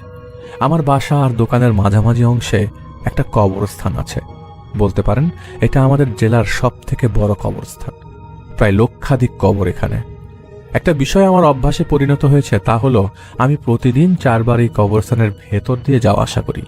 ভেতরে অজু করার জায়গা থাকার মাঝে মাঝেই ভেতরের সময়টা কাটাই, কবর জিয়ারত করি। আমার কোনো আত্মীয়র কবর এখানে না থাকলেও বিষয়টা একটা অভ্যাসে পরিণত হয়েছে। মাঝে মাঝে কবর জিয়ারতের সময় আমার নাকে এত সুন্দর গন্ধ আসে যা মাঝে মাঝে আমি বলতে পারি না। অনেকেই বলেন কবর খারাপ জায়গা, ভয়ের জায়গা, কিন্তু আমার বেলায় সেটা উল্টো। আমি কবরস্থানে গেলে অনেক শান্তি অনুভব করি। এখন মূল ঘটনায় যাই। প্রতিদিনের মতোই আজও বিকালবেলা কবরস্থানের ভেতরে হাঁটাহাঁটি করছিলাম। মনটা গত 2-3 দিন যাবৎ বেশ খারাপ, আমার আর্থিক সমস্যার কারণে। গত কিছুদিন ধরে কোনো বেচা বিক্রি নেই, আমার পকেটটাও ফাঁকা। ছেলের স্কুলের বেতন দিতে হবে 1000 টাকা। যেহেতু ফেব্রুয়ারি মাসের 4 দিন বাকি থাকায় মাথার মধ্যে ঘুরপাক খাচ্ছিল কিভাবে এই টাকাটা জোগাড় করি। গত কয়েক মাস যাবৎ অবস্থাটা এমন যে নুন আনতেই পান্তা ফুরিয়ে যাবার উপক্রম। বারবার আল্লাহর কাছে অভিযোগ করছিলাম, আল্লাহ, কত মানুষ অশিক্ষিত হয়ে গাড়ি টাকা কামাচ্ছে, আমি একজন মাস্টার্স শিক্ষিত পাশ হয়েও হন্য হয়ে ঘুরে বেড়াচ্ছি। চাকরিটাকে মনে হয় এই জন্মে আর হবে না। আয়াতুল কুরসি পাঠ করছিলাম, সেই মুহূর্তে দেখলাম বেশ কয়েকটা কুকুর একজনের উপর এক প্রকার জঘন্য কাজ করছে। আমি দেখলাম 3-4টা কুকুর হবে, তারা দলবদ্ধ হয়ে একটা কবরের উপর প্রস্রাব করছে। নাউজুবিল্লাহ। ব্যাপারটা আমার কাছে চরম খারাপ আর অপমানজনক মনে হলো। হাতের কাছে আমি যা পেলাম তা দিয়ে কুকুরগুলাকে মেরে গোরস্থান ছাড়া করলাম। ওযু করলাম, দোকানে প্রবেশ করলাম। কেমন যেন অন্যরকম একটা অন্য জগতের ঘ্রাণ পাচ্ছিলাম। আমি আমার দোকানটা সবসময় পরিপাটি রাখি, 3-4 বার দোকান ঝাড় দিই। সন্ধ্যার আগে আমি যখন দোকানের ক্যাশ বক্স পরিষ্কার করার জন্য মাত্র লাইট দিই, দেখি টেবিলে 2টা 500 টাকার একদম কচকচা নোট। আমার তো চোখ কপালে। আজকে শুক্রবার হয়, সকাল থেকে একটা পোকারও দেখা নেই। এই টাকা এখানে কিভাবে আসলো? আর আমার মতো অভাবী মানুষ টাকা এভাবে ফেলে রাখবে না কোনোদিনও। প্রায় 2 ঘন্টা হলো ভ্রমের মধ্যে আছি। টাকা আমার কি করা উচিত? মাঝে মাঝে কি অন্য কেউ এসে আমাকে এভাবে চমকে দেয়? যাই হোক, এটাই ছিল একটা ঘটনা। এই কবরের আরো ঘটনা আছে আমার সাথে, ঘটনা সিলেক্ট হলে শেয়ার করব। আমি আমাদের শ্রোতাদের তরফ থেকে বলছি, ঘটনা আপনার সিলেক্টেড, তারা শুনে ফেললেন, এবং আপনাকে রিকোয়েস্ট করবো আপনার ঘটনাটা আমাদের সাথে শেয়ার করবার জন্য। ছোট ঘটনা, কিন্তু মাঝে মাঝে এসব ঘটনা দিয়ে আমাদের এপিসোড চাইলেই শুরু করা যায়। আমি চলে যাব ফাইজুল ইসলাম সাহেবের ঘটনা। সবাই চেয়ার শক্ত করে বসুন, কিছু জিনিস আপনাদের শুনতে হবে একটু কষ্টে। আজকের এপিসোডটা যেরকম হবে সেরকম হওয়ার পর আপনারা অবশ্যই লাস্টে বলতে বাধ্য হবেন যে এটা একটা এপিসোড যেটা শুনে ভয় লেগেছে। যদি মনোযোগ সহকারে শোনেন তাহলে অবশ্যই ভয় লাগবার কথা। আমি আপনাদের সবাইকে বলছি একটু মনোযোগ দিয়ে শুনবেন, আশপাশটা একটু নিস্তব্ধ করে শুনবেন। আমাদের পরিবেশ নিস্তব্ধ না, কিন্তু আমরা চাইলেই তা নিস্তব্ধ করতে পারি। চলে যাচ্ছি ফাইজুল ইসলাম ভাইয়ের ঘটনায়। যার ঘটনা তিনি শেয়ার করছেন তার নাম জামাল উদ্দিন। এই ঘটনায় তিনি ছাড়াও আরো কয়েকজন বান্দা আছেন, যারা তার ভাই, তার বাবা, তার মা, তাদের একটা বাড়ি, একজন ইয়াং একটা ছেলে, যিনি ঘটনা একটু পরে আসবেন। যার ঘটনা জামাল উদ্দিন সাহেব, তার বাড়ি চিটাগং জেলার কোনো একটা জায়গার, এবং এই ঘটনাটা 1981 যখন তিনি ইউনিভার্সিটিতে পড়াশোনা করেন চিটাগংয়ে। তার বাসা চিটাগং থেকে বেশ দূরে, কিন্তু চিটাগং শহরে তাদের দোকান থাকায় প্রায় সময় সেখানে যাওয়া আসা করার একটা সুযোগ ছিল, এবং প্রায় সময় তাদের সেখানে যেতে হতো। অনেকটা সপ্তাহে 3-4 বার দোকানে যেতে হতো। তো তারা ভাইরা রোটেশন মারফত সেই দোকানটা চালাতেন। তাদের আসলে ইলেকট্রিকের দোকান, প্লাস সেই দোকানের ভিতরে 2-3 জন ইলেকট্রিশিয়ান আছে যারা বাড়ি বাড়ি যে ইলেকট্রিকের কাজ করে। তো তাদের এখানে আবার কিছু কর্মচারীও আছে। নতুন বাড়ি হলে পুরা বাড়ির ইলেকট্রিক্যাল লাইন তারা কাজ করে। তার বাবা ইলেকট্রিক্যাল লাইনের কাজ করতে পারেন। তো ওই এলাকার মধ্যে তাদের ওই দোকানটা বেশ নামকরা, এবং তারা বেশ নামকরা হবার কারণে ওই এলাকায় প্লট আকারে বাড়িঘর থাকলেও তাদের বাড়িটা ছিল বিল্ডিংয়ে, ইটের তৈরি 2 তলা বাড়ি। নিচতলা পুরোটাই প্লাস্টার করা, দোতলাটা তখনও প্লাস্টার করা হয়নি। রড বের করা আছে এবং সিঁড়ি বের করা আছে ছাদে যাওয়ার। এবং তাদের আসলে 3-4 তলা ফাউন্ডেশন দেওয়া ছিল। এটা হচ্ছে ব্রিক ফাউন্ডেশন, 4 তলা, পুরাটা সম্পূর্ণ হয়নি, দোতলা সম্পূর্ণ হয়েছে। দোতলার এক পাশে তিনি থাকতেন, তার এক চাস্তো ভাই থাকতো, তার আদার্স ভাইরা থাকতো, মানে তার বড় ভাই থাকতো, তিনি হচ্ছেন ছোট, মেজো ভাই থাকতো নিচতলায় স্ত্রী নিয়ে, আর তার বড় ভাই থাকতো উপরে। তার বড় ভাইরা তখনও বিয়ে হয়নি, তার ছোট ভাই তেনার মেজো ভাই বিয়ে করে ফেলেছেন। তো যাই হোক, রাত 11টার দিকে জামাল সাহেব ঘুমোতে যায়। সকালে ঘুম থেকে উঠতে হবে, কারণ তার পরের দিন তার ভাগ্যে ছিল শহরে যাবার দোকান সামলানোর। আর ওই মুহূর্তে ইউনিভার্সিটি বন্ধ ছিল কোনো একটা কারণে, সম্ভবত ইউনিভার্সিটিতে মারামারি হয়েছিল বা কিছু একটা, যার কারণে পলিটিক্যাল রিজনে হল বন্ধ ছিল, দেখায় তিনি বাসায় ছিলেন। তাকে হল থেকেও দোকানে যেতে হতো। তো রাত কয়টা হবে সেটা আসলে সঠিক জানা নেই। হঠাৎ করেই তার মনে হলো দেয়ালের উপাস থেকে প্রথমে কেমন একটা ঠক ঠক শব্দ আসছে। তিনি শব্দটা তখন পরিষ্কার শুনতে পাচ্ছিলেন। শব্দ আসা শুরু হয়, মনে হচ্ছিল ও পাশে দেয়ালের কেউ পিন গাঁথা, মানে পিন হাতুড়ি দিয়ে পিন দেয়ালের ভিতরে ঢুকছে। কিন্তু ও পাশে তো আসলে দেয়ালে পিন ঢোকার মতো কোনো ফ্ল্যাট নাই, ও পাশ থেকে একদম বাইরে। কেউ আসলে সানসেটে উঠে পিন গাঁট ঢুকতে হবে। তো রাত 2টা বলে গভীর রাতে এরকম পিন ঢুকবে কে? এটার 2nd ফ্লোর, আশেপাশে যা আছে সব হচ্ছে দেয়াল ওঠানো প্লট, বাড়িঘর যেগুলি সব টিনের চালের ঘর। তো তাদের বাড়ির আশেপাশে 2টা খালি প্লট আছে, তারপরে আবার টিনের ঘর আছে, আশপাশে গাছগাছালি দিয়ে ভরা। তো ওনাদের বাসার সামনে অনেক বড় একটা উঠান ছিল। যাই হোক, তার ঘুমটা যেহেতু পাতলা ছিল, ওই ঠোকর শব্দে তিনি উঠে যান ঘুম থেকে। চোখটা খুলে দেখেন যে ও পাশের শব্দ বেশ করা হচ্ছে, অনেক জোরে জোরে শব্দ করা হচ্ছে। হঠাৎ একটা হাত, তার মনে হলো যে তিনি বারবার চেষ্টা করছেন কান পেতে ওখানে শোনার জন্য যে ওই পাশ থেকে কে শব্দ করছে। একদম পরিষ্কার শব্দটা ওপার থেকে আসছে।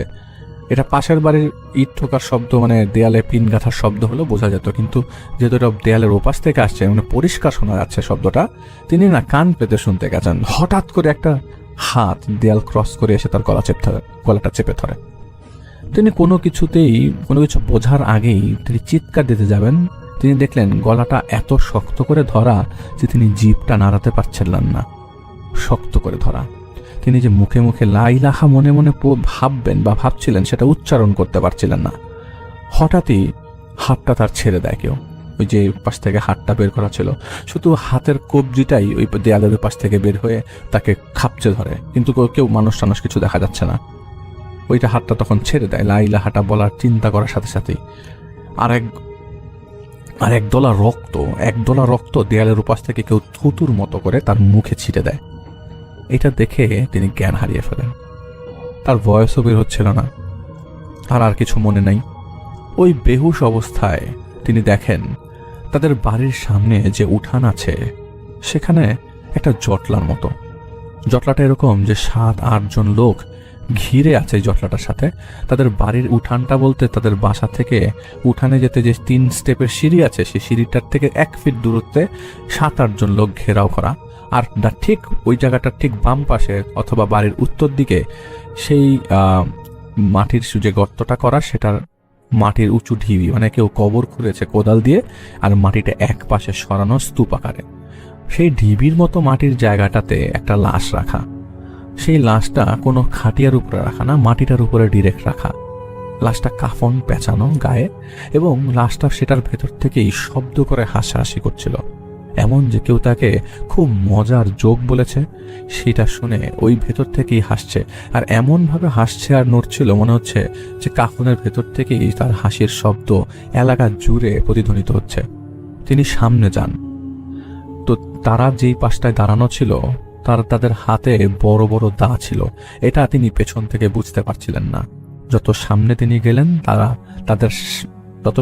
তিনি গেলেন ততই দেখলেন যে বড় বড় ধারালো দা, এবং এত বড় সাইজের দা তিনি আগে কখনো দেখেননি। তিনি সামনে যাওয়ার আগেই লাশটাকে তারা খাপলে ধরে। 2 জন মিলে খাপলে ধরে একজন ওই মাথাটা হাসছিল, খুব জোরে জোরে হাসছিল আর খুব পাগলের মতো নড়ছিল। ওই হাসির শব্দের মধ্যেই একজন ওই লোকটাকে কোপ দিয়ে দিল, শরীর থেকে মাথাটা আলাদা করে দিল, হাসিটা বন্ধ হয়ে গেল। সেই মাথাটা তারা চুলের মুঠ ধরে শক্ত করে কবরে ছুঁড়ে ফেলল, যে গর্তটা করা ছিল। আর তারা যে কোপটা দিয়েছে, লাশের কাফনের কাপড় সহ কোপ দিয়েছে। আর সেই যে কাটা অংশটা, সেখান থেকে রক্ত ফিনকি দিয়ে পড়া শুরু হলো। আর একজন দা নিল, সেই দাটা কমপক্ষে 1 হাত সমান মোটা, মানে চওড়া, আর লম্বা তো অনেক, কত লম্বা সেটা তার মনে নেই। সেটা তার পেট থেকে একটা পোজ দিল, হালকা একটা পোজ দিতেই সেই ভুঁড়িগুলা বের হয়ে গেল। শরীর থেকে সেই নারী ভুঁড়িগুলা বের হয়ে যাচ্ছে। আর তারা কি করলো, যেভাবে কেউ কৌটার টিনের মধ্যে কোনো কিছু আটকে থেকে উপর থেকে ঝাড়া দেয় লাস্ট অংশগুলোকে বের করার জন্য, তারা লাশটাকে ঠিক একইভাবে ঝাড়া দিচ্ছিল, যেন নারী ভুঁড়িগুলো সব বের হয়ে কবরের ভেতর পড়ে। তিনি দেখছিলেন যে নারী ভুঁড়িগুলো কবরের ভেতরে যে চপচপ শব্দ করে পড়ছে। এরপর বাকি অংশগুলো ছুঁড়ে ছুঁড়ে ফেলল, আর শব্দ আসলো, আসসালাতু খায়রুম মিনান নাওম।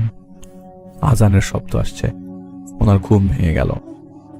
পাশের রুমে এক চাচাতো ভাই আছে, তাকে জোর করে ডেকে বলল, ওই ঘুমের মধ্যে যতটুকু হা হা করলো। নিচতলায় বাবা মাকে যে তাদেরকে জানালো। তার বাবা নামাজ পড়তে উঠেছে, সে জানলো। বলল বিশ্বাস করা না করা তো এখন একজন মানুষের ব্যাপার। তো তার বাবা যে বিশ্বাস করেনি, তার চোখে মুখে বোঝা গেল। বললো যে নামাজ কালাম পড়তে হবে বাবা, নামাজ কালাম না পড়লে এইসব জিনিস দেখবা ঘুমের মধ্যে। তো তাকে জোর করে অনেকটা মসজিদে নিয়ে যাওয়া হয়। ইমাম সাহেবকে বলল যে ইমাম সাহেব একটু দেখেন তো কি বলে, শোনেন। তো ইমাম সাহেব যতটুকু পেরেছেন ওই সময়টুকুর মধ্যে শুনেছেন। শুনে তাকে একটা পরা পানিতে ফু দিয়ে 1 গ্লাস পানি খাওয়ালো। বাসায় আসার পর তার মা খুন্তি বলেন অথবা যেটা রান্না করার ঘুটনি বলেন, বা যেটা দিয়ে রান্না করে আর কি, সেটার মধ্যে লবণ রেখে তাকে চেটে খাওয়ালো। এটাও তখনকার সময়ের সম্ভবত একটা রেওয়াজ ছিল বা কিছু, যদি ভয়টা কেটে যায়। তার ভয়টা আর গেল না। আর ওই দিন ছিল সোমবার। এর মাঝখানে ঠিক একটা সপ্তাহ অথবা 6 দিন যায়। ঠিক পরের রবিবার রাতের একটা ঘটনা। ওই দিন রাতে ঠিক সন্ধ্যার পর থেকেই তার শরীরটা কাঁপুনি দিয়ে জ্বর আসা শুরু করে। তো তিনি রাতের বেলা আর খাবেন না বলে দিলেন এবং ঘুমিয়ে পড়ার চেষ্টা করেন। রাতের বেলা না খাবার না খেয়ে তিনি ঘুমিয়ে যান খালি পেটে। তো একটা পর্যায়ে ঘুমিয়ে পড়েন। হঠাৎ তার মনে হলো তিনি গরম তাওয়ার উপর শুয়ে আছেন। লাফ দিয়ে ওঠেন, তার শরীর জ্বলছিল। তিনি দৌড়ে বাসার নিচে নামেন। দেখলেন তারা সেই মানুষটার যে জায়গাটা ছিল, আগের বার তারা যে মানুষটাকে দেখেছিল, যেই লাশটাকে 3 টুকরা করা হয়েছিল, সেটা আরো কয়েকটা টুকরা করে ঢিবির উপর রাখা। সেই লোমশ মানুষগুলাই ছুঁড়ে ছুঁড়ে মারছে কবরে। লাস্ট দিন তিনি অজ্ঞান হয়ে গিয়েছিলেন, অথবা ঘুম ভেঙে গিয়েছিল, অথবা সেটাতে হ্যালুসিনেট করেছিলেন, যেটাই করেছেন, লাস্ট দিন তিনি কবর দেওয়াটা শেষ করেননি। কিন্তু আজকে তিনি দেখছেন কবর দেওয়া হচ্ছে, মাটি সরানো হচ্ছে, ঢিবি থেকে মাটিগুলো টেনে নিয়ে কবরের মধ্যে ঢালা হচ্ছে। মাটির উপরে কবর দেওয়া হলে শুধু সেই লাশটা, কবরটার হাতের আঙ্গুলগুলো ছড়ানো ছিটানো। তো মাটির উপরে যখন কবর দেওয়া হলো, তিনি দেখলেন যে ওই কবরের উপরে ছড়ানো ছিটানো অবস্থায় স্প্রিঙ্কেল করা আঙ্গুলগুলো সেই মানুষটা। আর সবাই মিলে কবরটার চারিপাশে ঘুরলো আর কি যেন মন্ত্র পড়তে পড়তে সে জায়গা থেকে চলে গেল। আবারও তার ঘুম ভাঙল। তিনি সময় দেখলেন রাত মাত্র 2টা বাজে। তার শরীরে তখন বেশ জ্বর। থার্মোমিটার দিয়ে জ্বর মেপে দেখলেন 103 ডিগ্রি। রাতের বেলা সবাইকে ডাকা হলে তিনি মাথা খারাপ হয়ে যাচ্ছিল। ডক্টর নিয়ে আসা হয়। ডক্টর দেখলো। ডক্টর বলল যে যে ওষুধ খাচ্ছে সেটার সাথে সাথেই অ্যান্টিবায়োটিকটা খাওয়াতে পারেন। আর ডক্টর একটা কথা বললো যে উনি অনেক বেশি হ্যালোসিনেট করছে, ওনাকে একটা ঘুমের ওষুধ দিচ্ছি, এটা খাওয়ান। এটা খাওয়া শুরু হয়ে গেলে তো কিছুদিন ঘুমাবে, রেস্টটাও বা বডিটাও রেস্ট পাবে, এই জিনিসগুলো আর মাথায় আসবে না। ঘুমের ওষুধ দেওয়া হলো এবং তিনি তার ঘুমের টাইম শুরু হলো। যেদিন যেদিন ওষুধ খেতেন কোনো খেয়াল থাকতো না, কারণ তিনি রাত্রে 12টা 11:30টার দিকে ওষুধ খেলে ঘুম ভাঙতো পরের দিন দুপুর 12টায়। যেহেতু এনাফ ঘুম হচ্ছে, তিনি একটু নিশ্চিত হতে থাকেন যে আর কোনো সমস্যা তাকে ঘিরে বসবে না। তিনি রাত করে বাসায় ফিরলেন। বাবার দোকানে তিনি হেল্প করতেন। তো নিজেও বিশ্ববিদ্যালয়ে পড়াশোনা করতেন। তো বেশ কয়েকদিন পর দোকান শেষ করে বন্ধুর বিয়ে খেয়ে বাসায় চলে আসেন রাতের বেলা। তো আস্তে আস্তে রাত 1টা বেজে যায়। তিনি নিশ্চিত যে এখন আর তার সাথে কিছু নেই, কিছু আসবে না। তো বাসার নিচে আসার আগেই যখন তাদের রোডের গেটটা আছে, যে মেইন গেটটা দেয়াল দিয়ে ঘেরা, প্রাচীরের মাঝখানে গেট, সেই গেটটা খুললেন। দেখলেন যেই জায়গায় তিনি 2বার স্বপ্নে দেখেছিলেন কাউকে কবর দেওয়া হয়েছে বা লাশগুলা কেটে সেখানে ছুঁড়ে ফেলা হয়েছে, সেই কবরটা ঠিক সেই জায়গায় তাদের বাসার কাজের বুয়া ঘুরছিল। কেমন একটা ঘুরছে আর শূন্যে কাউকে ইশারা করে ডাকছে সেখানে যেতে। তিনি দূর থেকে দেখছিলেন তাদের বাসার গেটের সাথেই, আসলে দেখছিলেন দূর থেকে, কিন্তু দেখছিলেন হচ্ছে তার বাসার গেটের সাথে একটা কাঁঠাল গাছ ছিল। সেই কাঁঠাল গাছটার মোটা কাঁঠাল গাছটার পেছন থেকে আড়াল হয়ে তিনি দেখছিলেন আসলে বুয়া কি করে। তিনি দেখলেন বুয়া বসে বসে কিছু করছে। এরপর উপর থেকে কিছু ছুঁড়ে ফেললো বুয়ার ঠিক সামনে। কে ফেললো সেটা দেখা গেল না। তিনি দেখলেন বুয়া সেটা খেয়ে নিল সেই জায়গাতেই এবং ছিঁড়ে ছিঁড়ে খেলো, কেমন একটা অসুস্থ ক্ষুধার্ত পাগলের মতো খেয়ে নিল কবরটার ঠিক পাশেই এবং সেখান থেকে চলে গেল। তিনি যখন কিছুক্ষণ দাঁড়ানোর পর দেখলেন এখানে আর কেউ নাই, তিনি বাসায় ঢুকলেন প্রায় দৌড়ে। ওষুধ খেয়ে রাতের বেলা তিনি হাঁটাহাঁটি কিছুক্ষণ তার রুমে হাঁটাহাঁটি করে ঘুম মানে তিনি তার রুমের মধ্যে, তার ওই দিন আবার চাস্তো ভাই ঘুমিয়েছিল, তার ঘুম আসার পর তিনি ঘুমিয়ে গেলেন। পরের দিন বাসার সবাই এবং সবাইকে ডাকাডাকি করার পর বুয়াকেও সামনে নিয়ে আসা হয়। বুয়া বলেন, ভাইজান কি বলেন আপনি? কালকে তো এই বাসায় আমি ছিলামই না, আমি তো গিয়েছিলাম আমাদের বাড়িতে, এই জায়গায় আপনি আমাকে কোথায় পেলেন? তোর মাথার মধ্যে তখন ভাঁজ পড়ে, যে মাথায় একটা জিনিস আসলো যে তার বাবা সহ সবাইকে তিনি জোরাজুরি করে, আসলে জোরাজুরি শুরু করে যে তার বাবা সহ বাসার সবাইকে যে আমি কিছু বুঝি না, আমার এখন যে লাইফ যে অবস্থা, আমি মারা যেতে পারি যে কোনো সময়, তোমরা এই কবরটা খুঁড়ো, আমি দেখতে চাই কবরের ভিতরে কি আছে। তো এরকম ফ্ল্যাট উঠানের মধ্যে কিসের কবর কিসের কি, বাসার সবাই মোটামুটি তাকে পাগল ভাবতে শুরু করে দেয়। তো একটা সময় তিনি কনভিন্স করান আসলে কবর খুঁড়তে হবে। তবে কবর খোঁড়ার আগে একজন আলেম অথবা কবিরাজকে নিয়ে এসে তারপর কবরটা খোঁড়া হোক, এরকম ডিসিশন হয়। তাদের বাসায় একজন হিন্দু ধর্মাবলম্বীর একটা কবিরাজ আসে আর কি। সেই কবিরাজটার নাম নাগ, লাস্টে নাগ বা কিছু একটা, তার নামটা মনে নেই। তিনি আসার সাথে সাথেই বাড়ির গেট দিয়ে ঢুকেই বমি করে দেন এবং সেই জায়গা থেকে চলে যায় এবং তাদেরকে কিছু না বলেই অনেকটা চলে যায়। বললো পরে আসবো, এটা বলে তার আর কোনো খবর নেই এবং তাকে আর খুঁজেও পাওয়া গেল না। এরপর আরো 3 জন আনা হয়। কেউই চোখে কিছু না কিছু দেখে, মুখে বলে না, আর মুখে যেটা বলে সেটা একদম পরিষ্কার, আল্লাহ হাফেজ, থাকবো না এখানে। 1 মাস পর হাটহাজারী থেকে একজনের সন্ধান পাওয়া যায়, প্রায় কয়েকটা কানেকশন, কয়েকটা রেফারেন্স মিলে, যে একজন লোক আছে, তার কাছে নাকি সলিউশন থাকতে পারে। তো তারা সেই লোকের সাথে দেখা করে, দেখে ছেলের বয়স মাত্র 22 বছর, সেই ছেলে মাদ্রাসার হাফেজ। তো সেই ছেলেকে ডিসক্রাইব করা হয় যে আমাদের বাসায় এরকম সমস্যা হচ্ছে এবং আমাদের বাসার মধ্যে ও এরকম পাগলাটা আচরণ শুরু করা হয়েছে, তো আপনি কি আসবেন কিনা? তো আনা হয় তাদের বাসায়। তো ওই ছেলে বাসায় আসার পরে উঠানের মধ্যে চেয়ারের মধ্যে বসে আর কি, বলে এক গ্লাস পানি দেন আমাকে। তো ছেলেটাকে এক গ্লাস পানি চায়।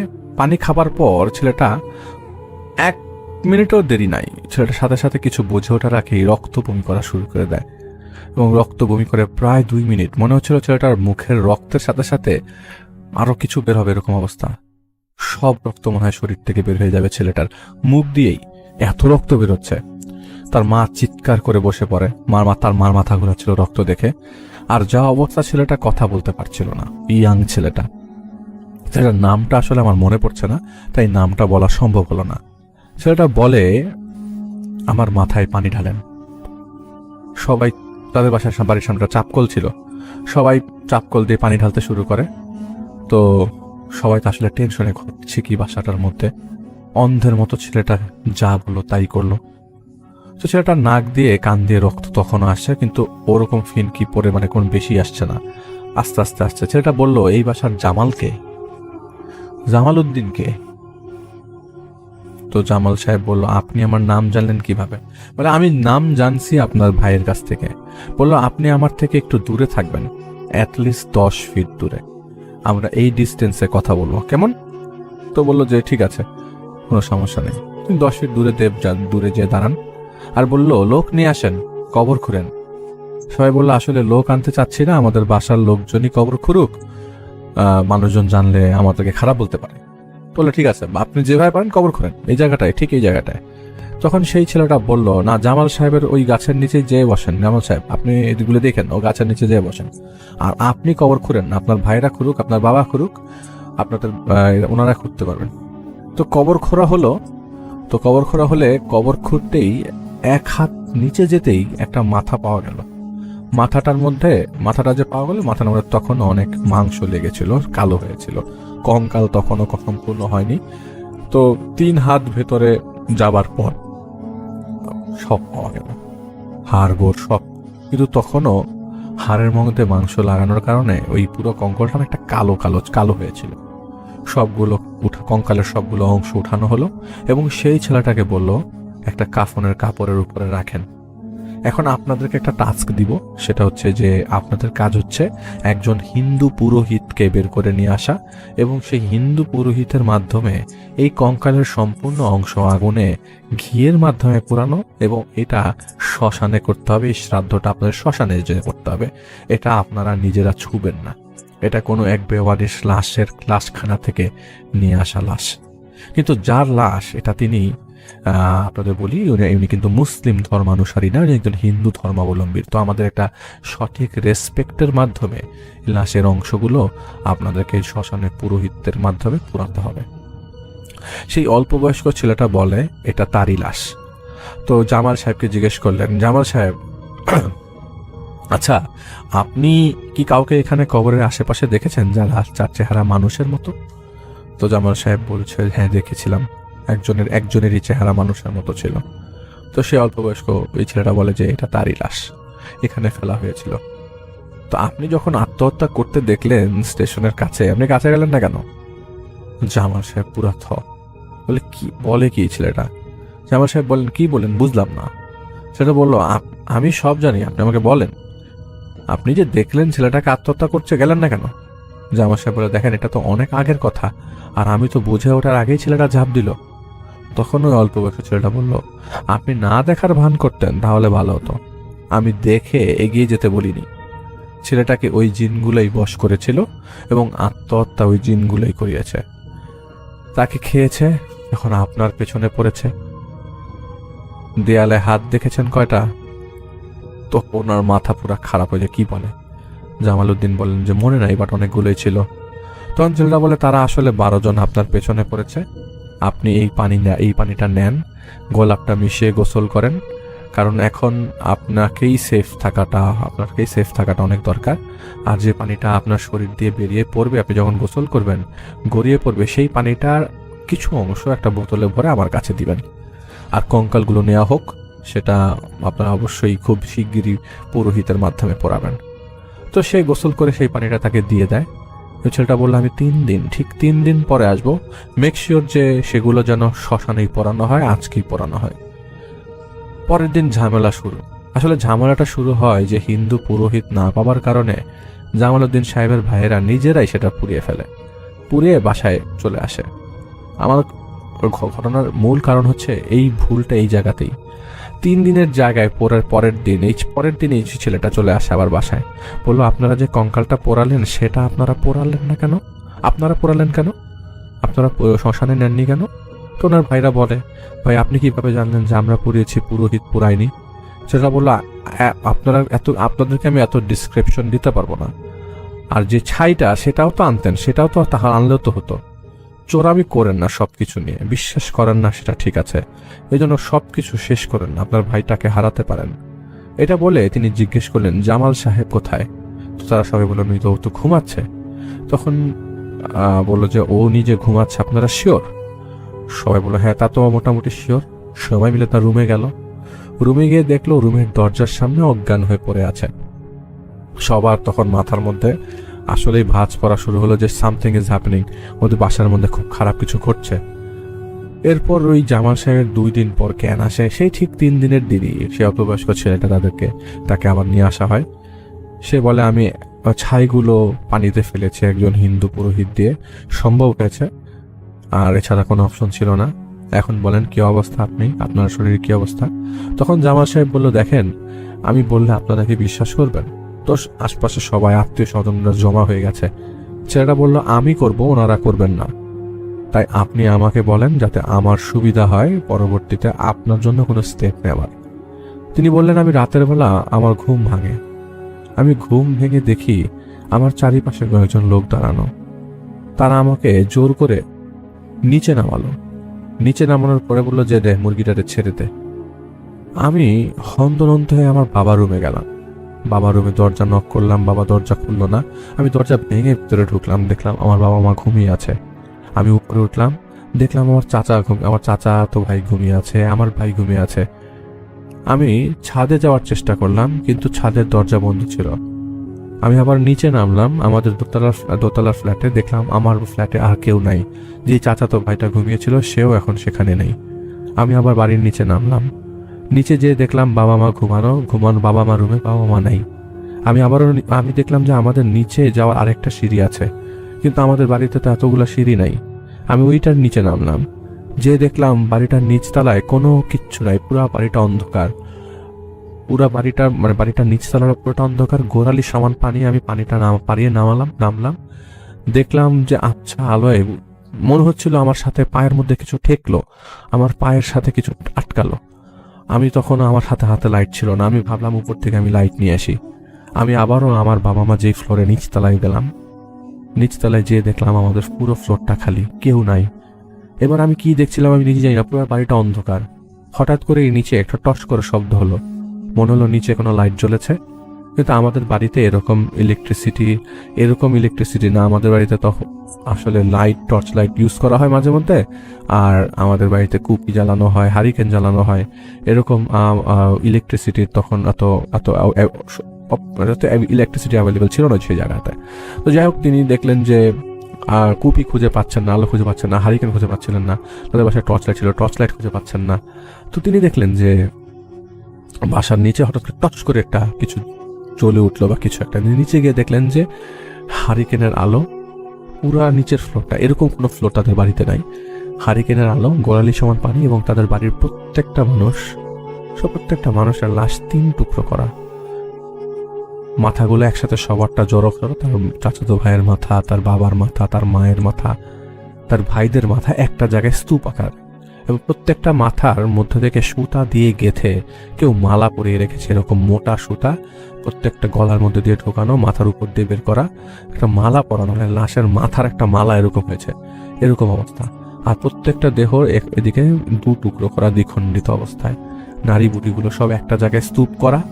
আর পিছন থেকে শব্দ করে আসছিল কেউ, সামনে দেখা গেল 3 জন লোমোটু পুরুষ, তাদেরকে দেখে তিনি পালানোর চেষ্টা করলো, তিনি উপরে উঠলো।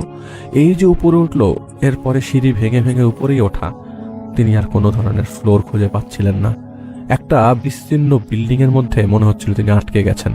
তার মনে হচ্ছিল এতক্ষণ পর্যন্ত আমি কত উপরে উঠেছি তাতে 20 তলার সমান উঠা হয়ে গেছে, কিন্তু এত বড় দালান তো তাদের বাড়ি না।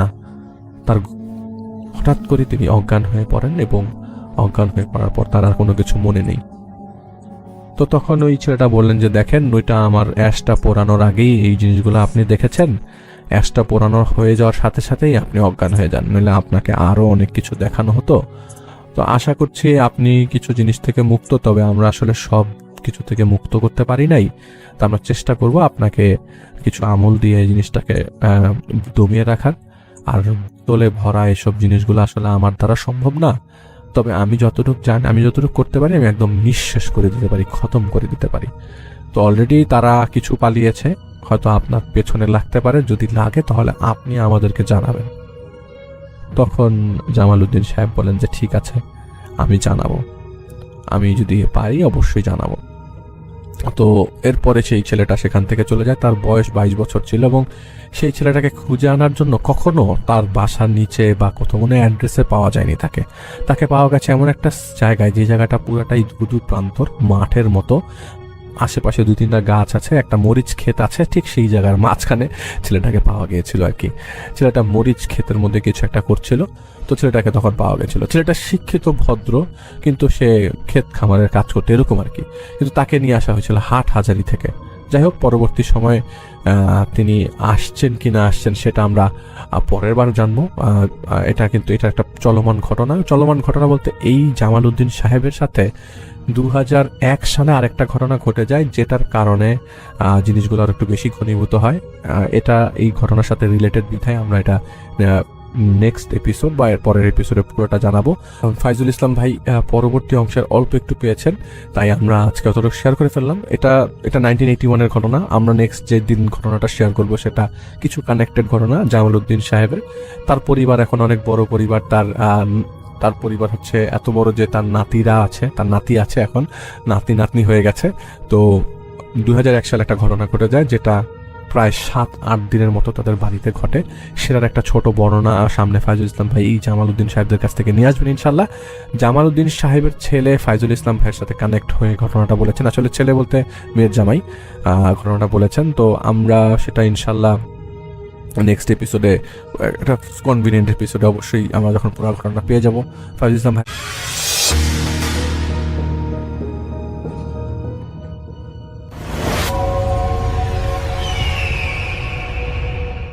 আসসালামু আলাইকুম লিসনার্স, সবাইকে আমন্ত্রণ জানাচ্ছি। আমি ডক্টর আলিফ। আশা করছি আপনারা সবাই ভালো আছেন, সুস্থ আছেন।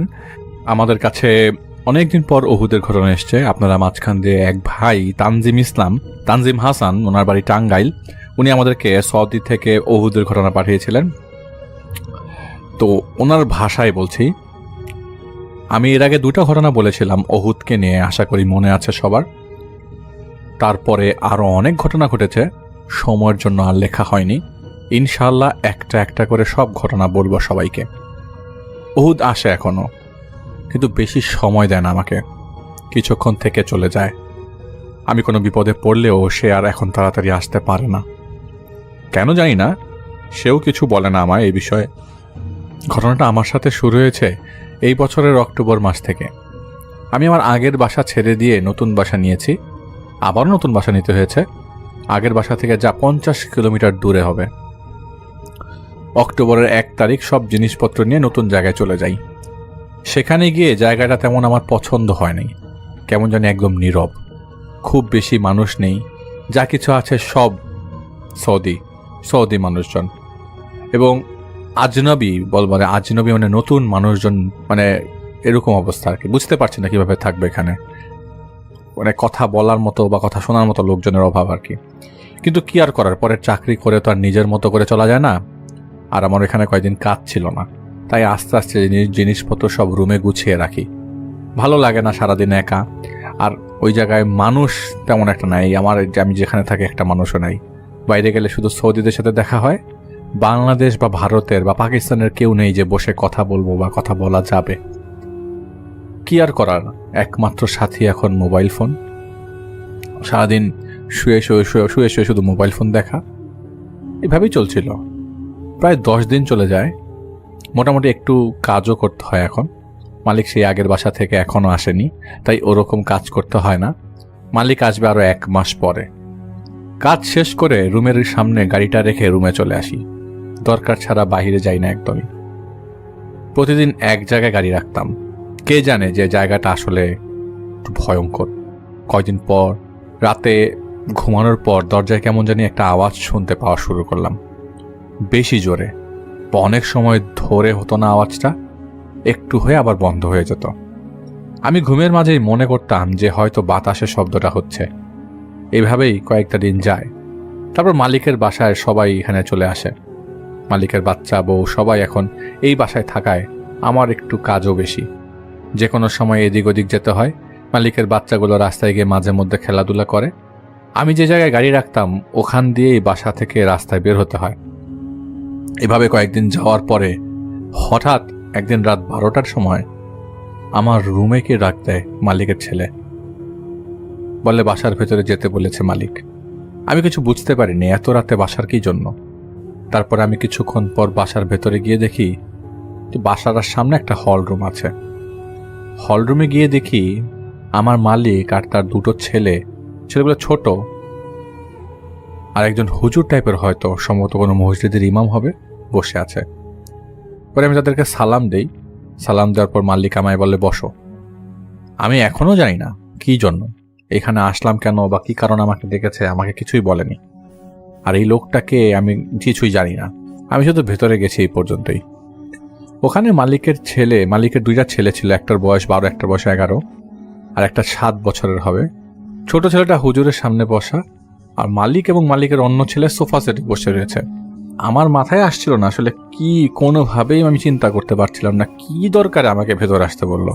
নর্মালি আমি যেসব কাজ করি সব তো বাইরে করি, বাইরে থেকে করে কাজ করে শেষ হয়ে যায়, তো ভেতরে তো কখনো আসার জন্য বলে না। তা আজ হঠাৎ আমাকে কেন আসার জন্য বললো। পরে মালিক আমাকে বসতে বলে, তা আমি বসার জন্য ওই জায়গায় যাচ্ছি। আর মালিকের ছোট ছেলেটা আমাকে দেখে রাগে ফোঁস করতে থাকে। কি কারণে ছেলেটা ফোঁস করছে? আমার দিকে আসতে চাইছিল, মনে হয় এখনই আমাকে গলায় চাপ দিবে, এরকম ভাবে চাপ দিয়ে ধরবে, এরকম কিছু একটা চিন্তা ভাবনা করছে।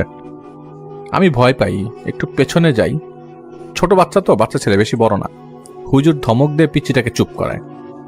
আমাকে অনেক খারাপ কথা বলে, অনেক গালি দেওয়া শুরু করে ছেলেটা। সবকিছু আরবিতে বলা, এসব আমি বুঝতে পারছিলাম না।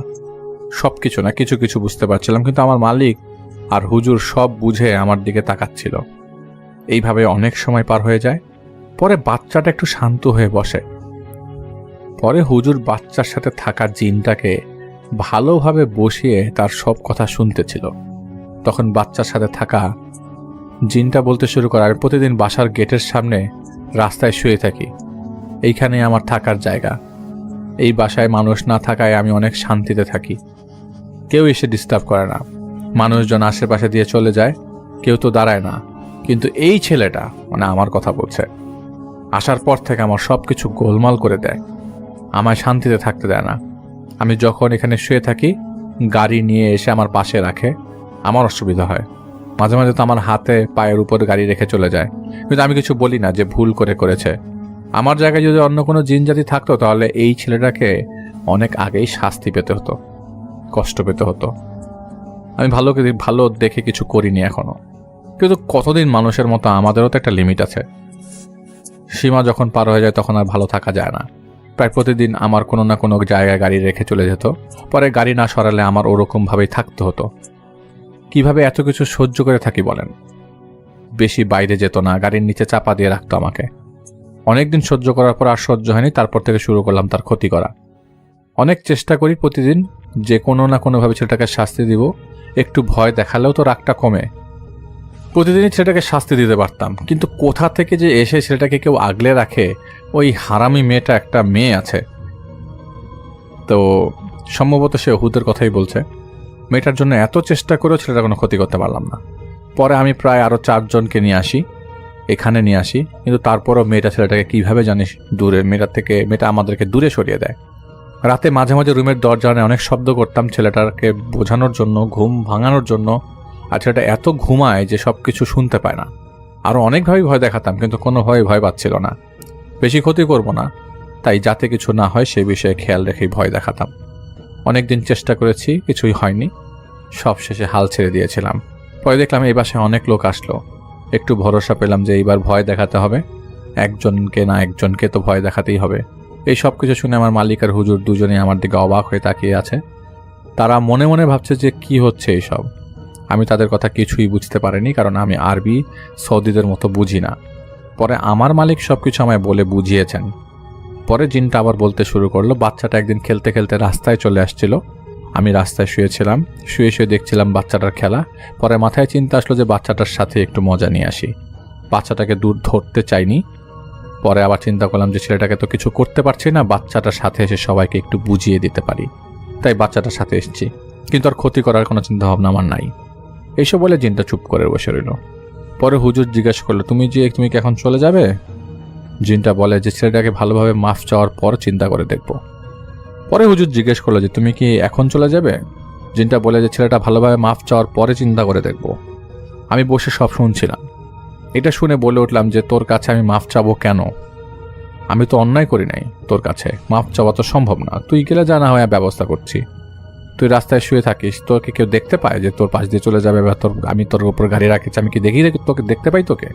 তুই তো মানুষ দেখিস, তাহলে তাদের দেখে সরে যা, অন্য জায়গায় যাস না কেন? ওখানে বসে থাকিস কেন? মানুষের লাথি খাওয়ার জন্য নাকি? তোর কপাল ভালো যে আমি তোকে দেখি না। গাড়ি নিয়ে এসে দেখি, যদি দেখতাম তুই শুয়ে আছিস তাহলে তোর পায়ের উপরে না একদম মাথার উপরে গাড়ি রেখে চলে যেতাম। তারপরে বুঝতে পারতে যে মানুষ কি জিনিস, মানুষের আশেপাশে থাকলে কত কষ্ট করতে হয়। তোর কপাল ভালো যে বেঁচে গেছিস, বাঁচতে চাইলে এলাকা থেকে চলে যা। আমার কথা শুনে ভীষণ রাগ হয়, বকাঝকা দেওয়া শুরু করে দিল সে। আমার মালিক আর হুজুর আমার কথা শুনে অবাক হয়ে রইল যে সে ছেলে কি বলছে। আমি তো ভয় পাই না উহুদের জন্য, সে যেভাবেই হোক আমায় ক্ষতি করার চেষ্টা করছে, আমি এগুলি তো ভয় পাই না। পরে মালিক আর হুজুর মিলে জিনটাকে অনেক সময় ধরে বোঝায়, কিন্তু সে কোনোভাবেই রাজি হচ্ছিল না চলে যেতে। আমি বললাম যা হয়েছে, আর এখন ঝামেলা বাড়িয়ে লাভ নেই। অনেক সময় বোঝানোর পর সে রাজি হয়ে বলল যে তার সাথে এখানে যারা আছে তারা তাকে 2টা করে দুম্বা দিবে বা কিছু একটা দিলে এখান থেকে চলে যাবে অন্য কোনো জায়গায়, এখানে আর আসবে না, কারো কোনো ক্ষতি করবে না। বাসার কাছে একটা বাগান ছিল, ওখানে রাত 12টার পর দিয়ে আসতে হবে, পরে যেন কেউ না যায় ওই জায়গায়। পরে হুজুর বলে আচ্ছা ঠিক আছে, সমস্যা নেই, আমি দুম্বা দিয়ে আসবো তোদের জন্য, তোরা এখন চলে যা, আর কোনো সময় এখানে আসবে না। জিনটা রুমের দরজা খুলে দিতে বলে, পরে তারা ওখান থেকে চলে যায়। তার পরদিন আসরের নামাজ শেষ করে আমি আর আমার মালিক যাই মাজরায় দুম্বা কিনতে। 1300 রিয়াল করে 2টা দুম্বা কিনে নিয়ে আসি। রাতের বেলা হুজুর এসে দুম্বাগুলো দিয়ে আসে সেখানে বাগানে। এরপর থেকে আর কোনো সমস্যা হয়নি। এটা একটা ছোট ঘটনা ওনার কাছ থেকে আমরা পেয়েছি। এবং ভাই আপনাকে অনেক অনেক ধন্যবাদ, তানজিম ভাইকে অনেক ধন্যবাদ। আমি চাইবো যে আপনার উহুদের ঘটনা আমরা আরেকটু শুনি। তো আমরা একটা ছোট্ট ঘটনা আপনাদেরকে চাইলেই শোনাতে পারি। আমার কাছে একটা ঘটনা আছে, সাইফুল ভাই নামক এক ভাই আমাদেরকে একটা ঘটনা পাঠিয়েছেন। তিনি লিখেছেন, তিনিও প্রবাসী ভাই। তিনি আমাদেরকে ঘটনা, প্রবাস থেকে আজকে বেশ ঘটনা আছে আমাদের এখানে। তো উনি লিখেছেন, আমি আপনাদের সাথে কিছু ঘটনা শেয়ার করতে চাই। আমি একজন প্রবাসী, বিদেশ আসার পর এখানে অনেক কিছু ঘটেছে। আমার সাথে একবার ঘটেছে, আর বাকিগুলো আমি আমার বন্ধুদের কাছ থেকে শুনিয়েছি। ঘটনায় যাই। আমাদের কোম্পানির ব্লগ বানানোর জন্য আরেকটা কোম্পানি হতে লোক নিয়ে আসে। তো এই কাজ করার সময় একজন বাঙালি ভাই উপর থেকে পরে স্পট ডেড হয়ে যায়। তারপর থেকে ঘটনা শুরু। উনি মারা গেছেন আজ থেকে প্রায় 8 থেকে 10 বছর আগে। এখনো নাকি কেউ ওনার উপস্থিতি টের পায়। আমি তখনও কোম্পানিতে আসি নাই, এটা আগের ঘটনা।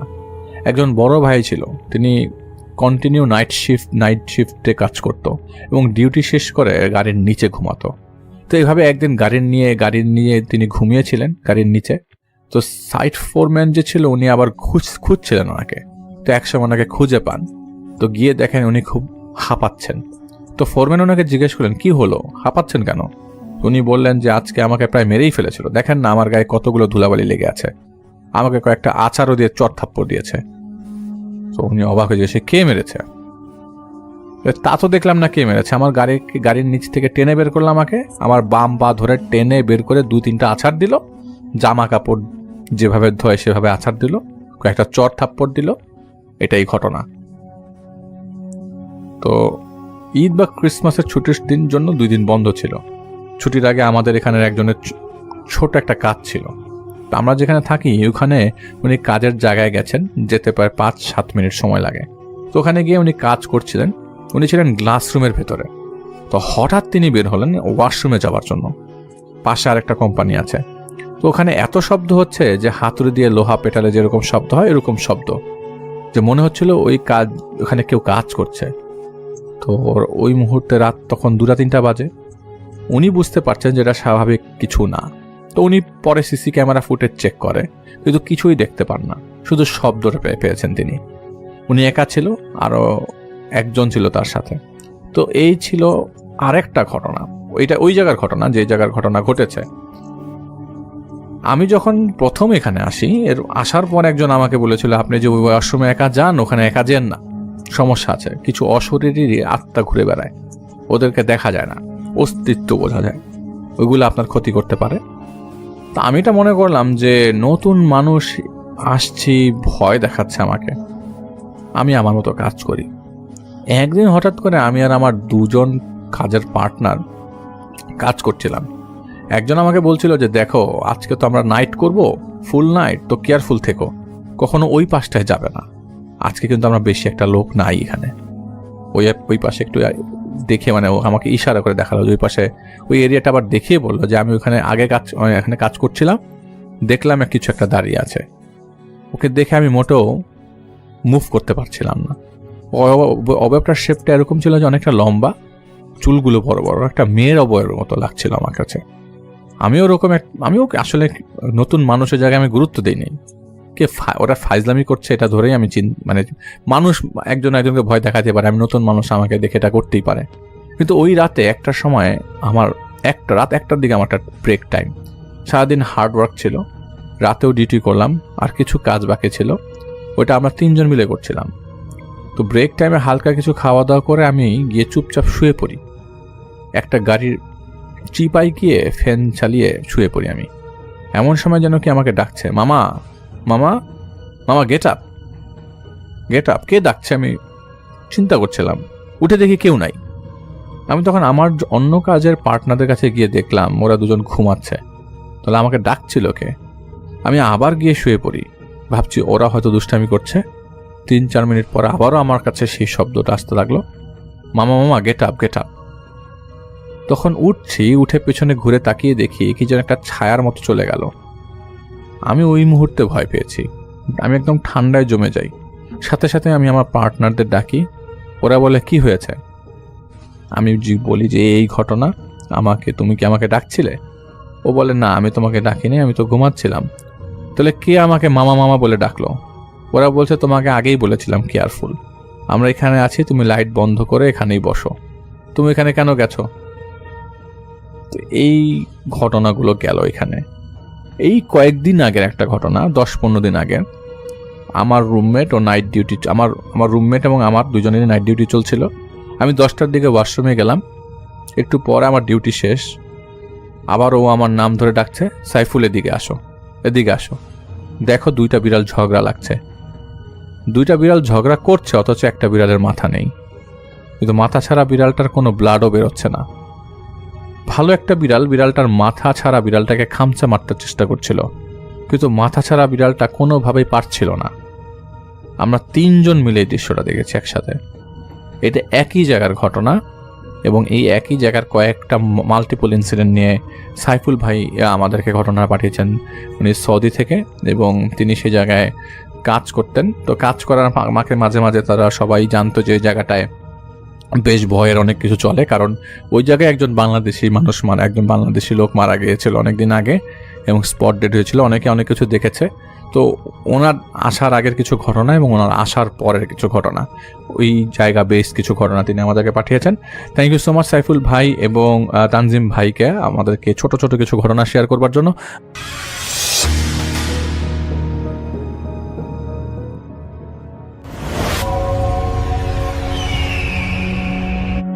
আসসালামু আলাইকুম লিসেনার, আশা করি আজকের এই ভয়ানক ঘটনাগুলো আপনাদের কাছে বেশ ভালো লেগেছে। এই ঘটনাগুলো আপনাদের জন্য আমি প্রতিনিয়ত বাছাই করে আপনাদের কাছে এসে শেয়ার করি। অবশ্যই এই চ্যানেলটি সাবস্ক্রাইব করে সাথে থাকা বেল আইকনটি অন করে ফেলুন, যাতে পরবর্তী ভিডিও ছাড়ার সাথে সাথে আপনারা এই ভয়ানক ঘটনাগুলো আবারও শুনতে পারেন।